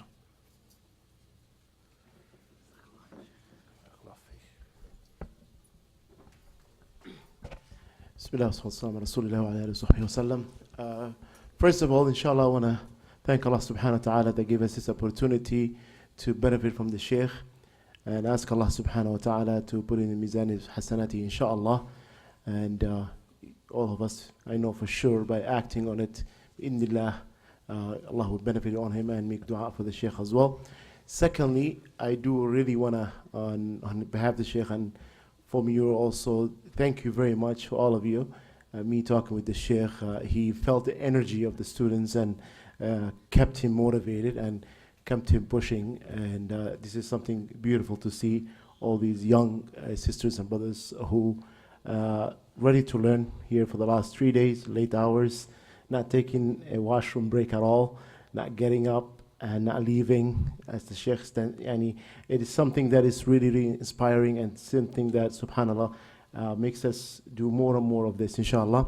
So the good news also is that we signed with the Sheikh and made him sure that today, before we end up, that inshallah, that at least 4 times in the year he will come and do dawrat like this one. So the next one will be in spring, and then the summer, and then the fall. So every season, inshallah, we'll be seeing him. But before that, how many of you guys are following Hadith Disciples on YouTube? Okay, so there's a lot who are not. So I really, truly advise you all to do follow. And this is how you be connected with the Sheikh throughout the year. And for you benefiting from the rest of the reason that we brought the Sheikh, the reason that we insisted to bring him and pushed him, and from last year, for the last couple of years, keep pushing him till he finally grabbed him, and is for the rest of the student, you have something to follow throughout the year. You've seen the Sheikh's duruus online, and you could make the time anytime and continue following that. So you will see yourself, if you just continue a year or two like this, you will see the change that will happen. And if we have more, then we truly, the spirit of the da'wah will come back a lot more stronger, because for the recent years, we kept going the slope a little bit down, and I see it coming up, especially him, and also our brother, Dr. Tahir White, we're working hard to bring him in, and been talking to him for some time. I'll make sure that inshallah he comes and continue and does also dawrat bi'idhnillah. These are the kindest, the mashayikh from North America that we need you students and the young generation to be connected with and learn from. We don't say a lot, we don't say this, but every sheikh that comes to Abu Huraira, many sheikh come, many people come. But there's a different sheikh for different things. The people, like Sheikh Muhammad, who for the students of knowledge primarily, but also a lot of the general masses would benefit from him. But there's people who the general masses might not sometimes benefit from the Sheikh or not sit in durus and like this. And we have this other Sheikh who motivated or have different styles and different. So as a masjid, we cater to a lot of people. We have to make sure that we have variety of different, to have something for each and everybody who in the masjid. And as people different, the shuyukh selection has to be different. But bi'idhnillah, with the more of you coming and the next dawrah, each one of you, inshallah, have to bring at least one person with them to the complete dawrah bi'idhnillah. As we see, we will be more increasing. We promise you, we continue not charging a penny. We promise you that and as a matter of fact, even though masjid overall budget we try to put it in, but this dawrah specifically, there's one brother who took care of the expenses of this dawrah specifically. And we should make dua for him and ask Allah subhanahu wa ta'ala to put in its scale of good deeds as well, and benefiting all the ilm you benefit, inshallah, goes back to him as a benefit. Even though in general we make sure that the overall budget of the masjid, these dawrah to be free and not to be charged by the students. So we thank you again. We thank the Sheikh. We thank Allah subhanahu wa ta'ala first and foremost. And there's a sign-up sheet here for those who don't have their emails. Please do. There will be questions that will be emailed to you, and that you, inshallah, you send back. There will be a survey that we, inshallah, send to you. We ask you to fill it up as well and be responsive quickly, inshallah, when we send that survey to you as well. So please do that as well, inshallah. And we will be updating you in every different shuyukh that will come, be Sheikh or other as well, inshallah. Jazakumullah khair. Barakallahu fikum. Subhanakallah bihamdika ashhadu an la ilaha astaghfiruka wa atubu ilayk. Finally, the dinner is ready. For the sisters, if you could head to the community hall, inshallah, you should be ready over there. And the brothers, it will be in the multi-purpose room. And do not come for the question. Let's have the question in the food area, please.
جمع الله لك شملك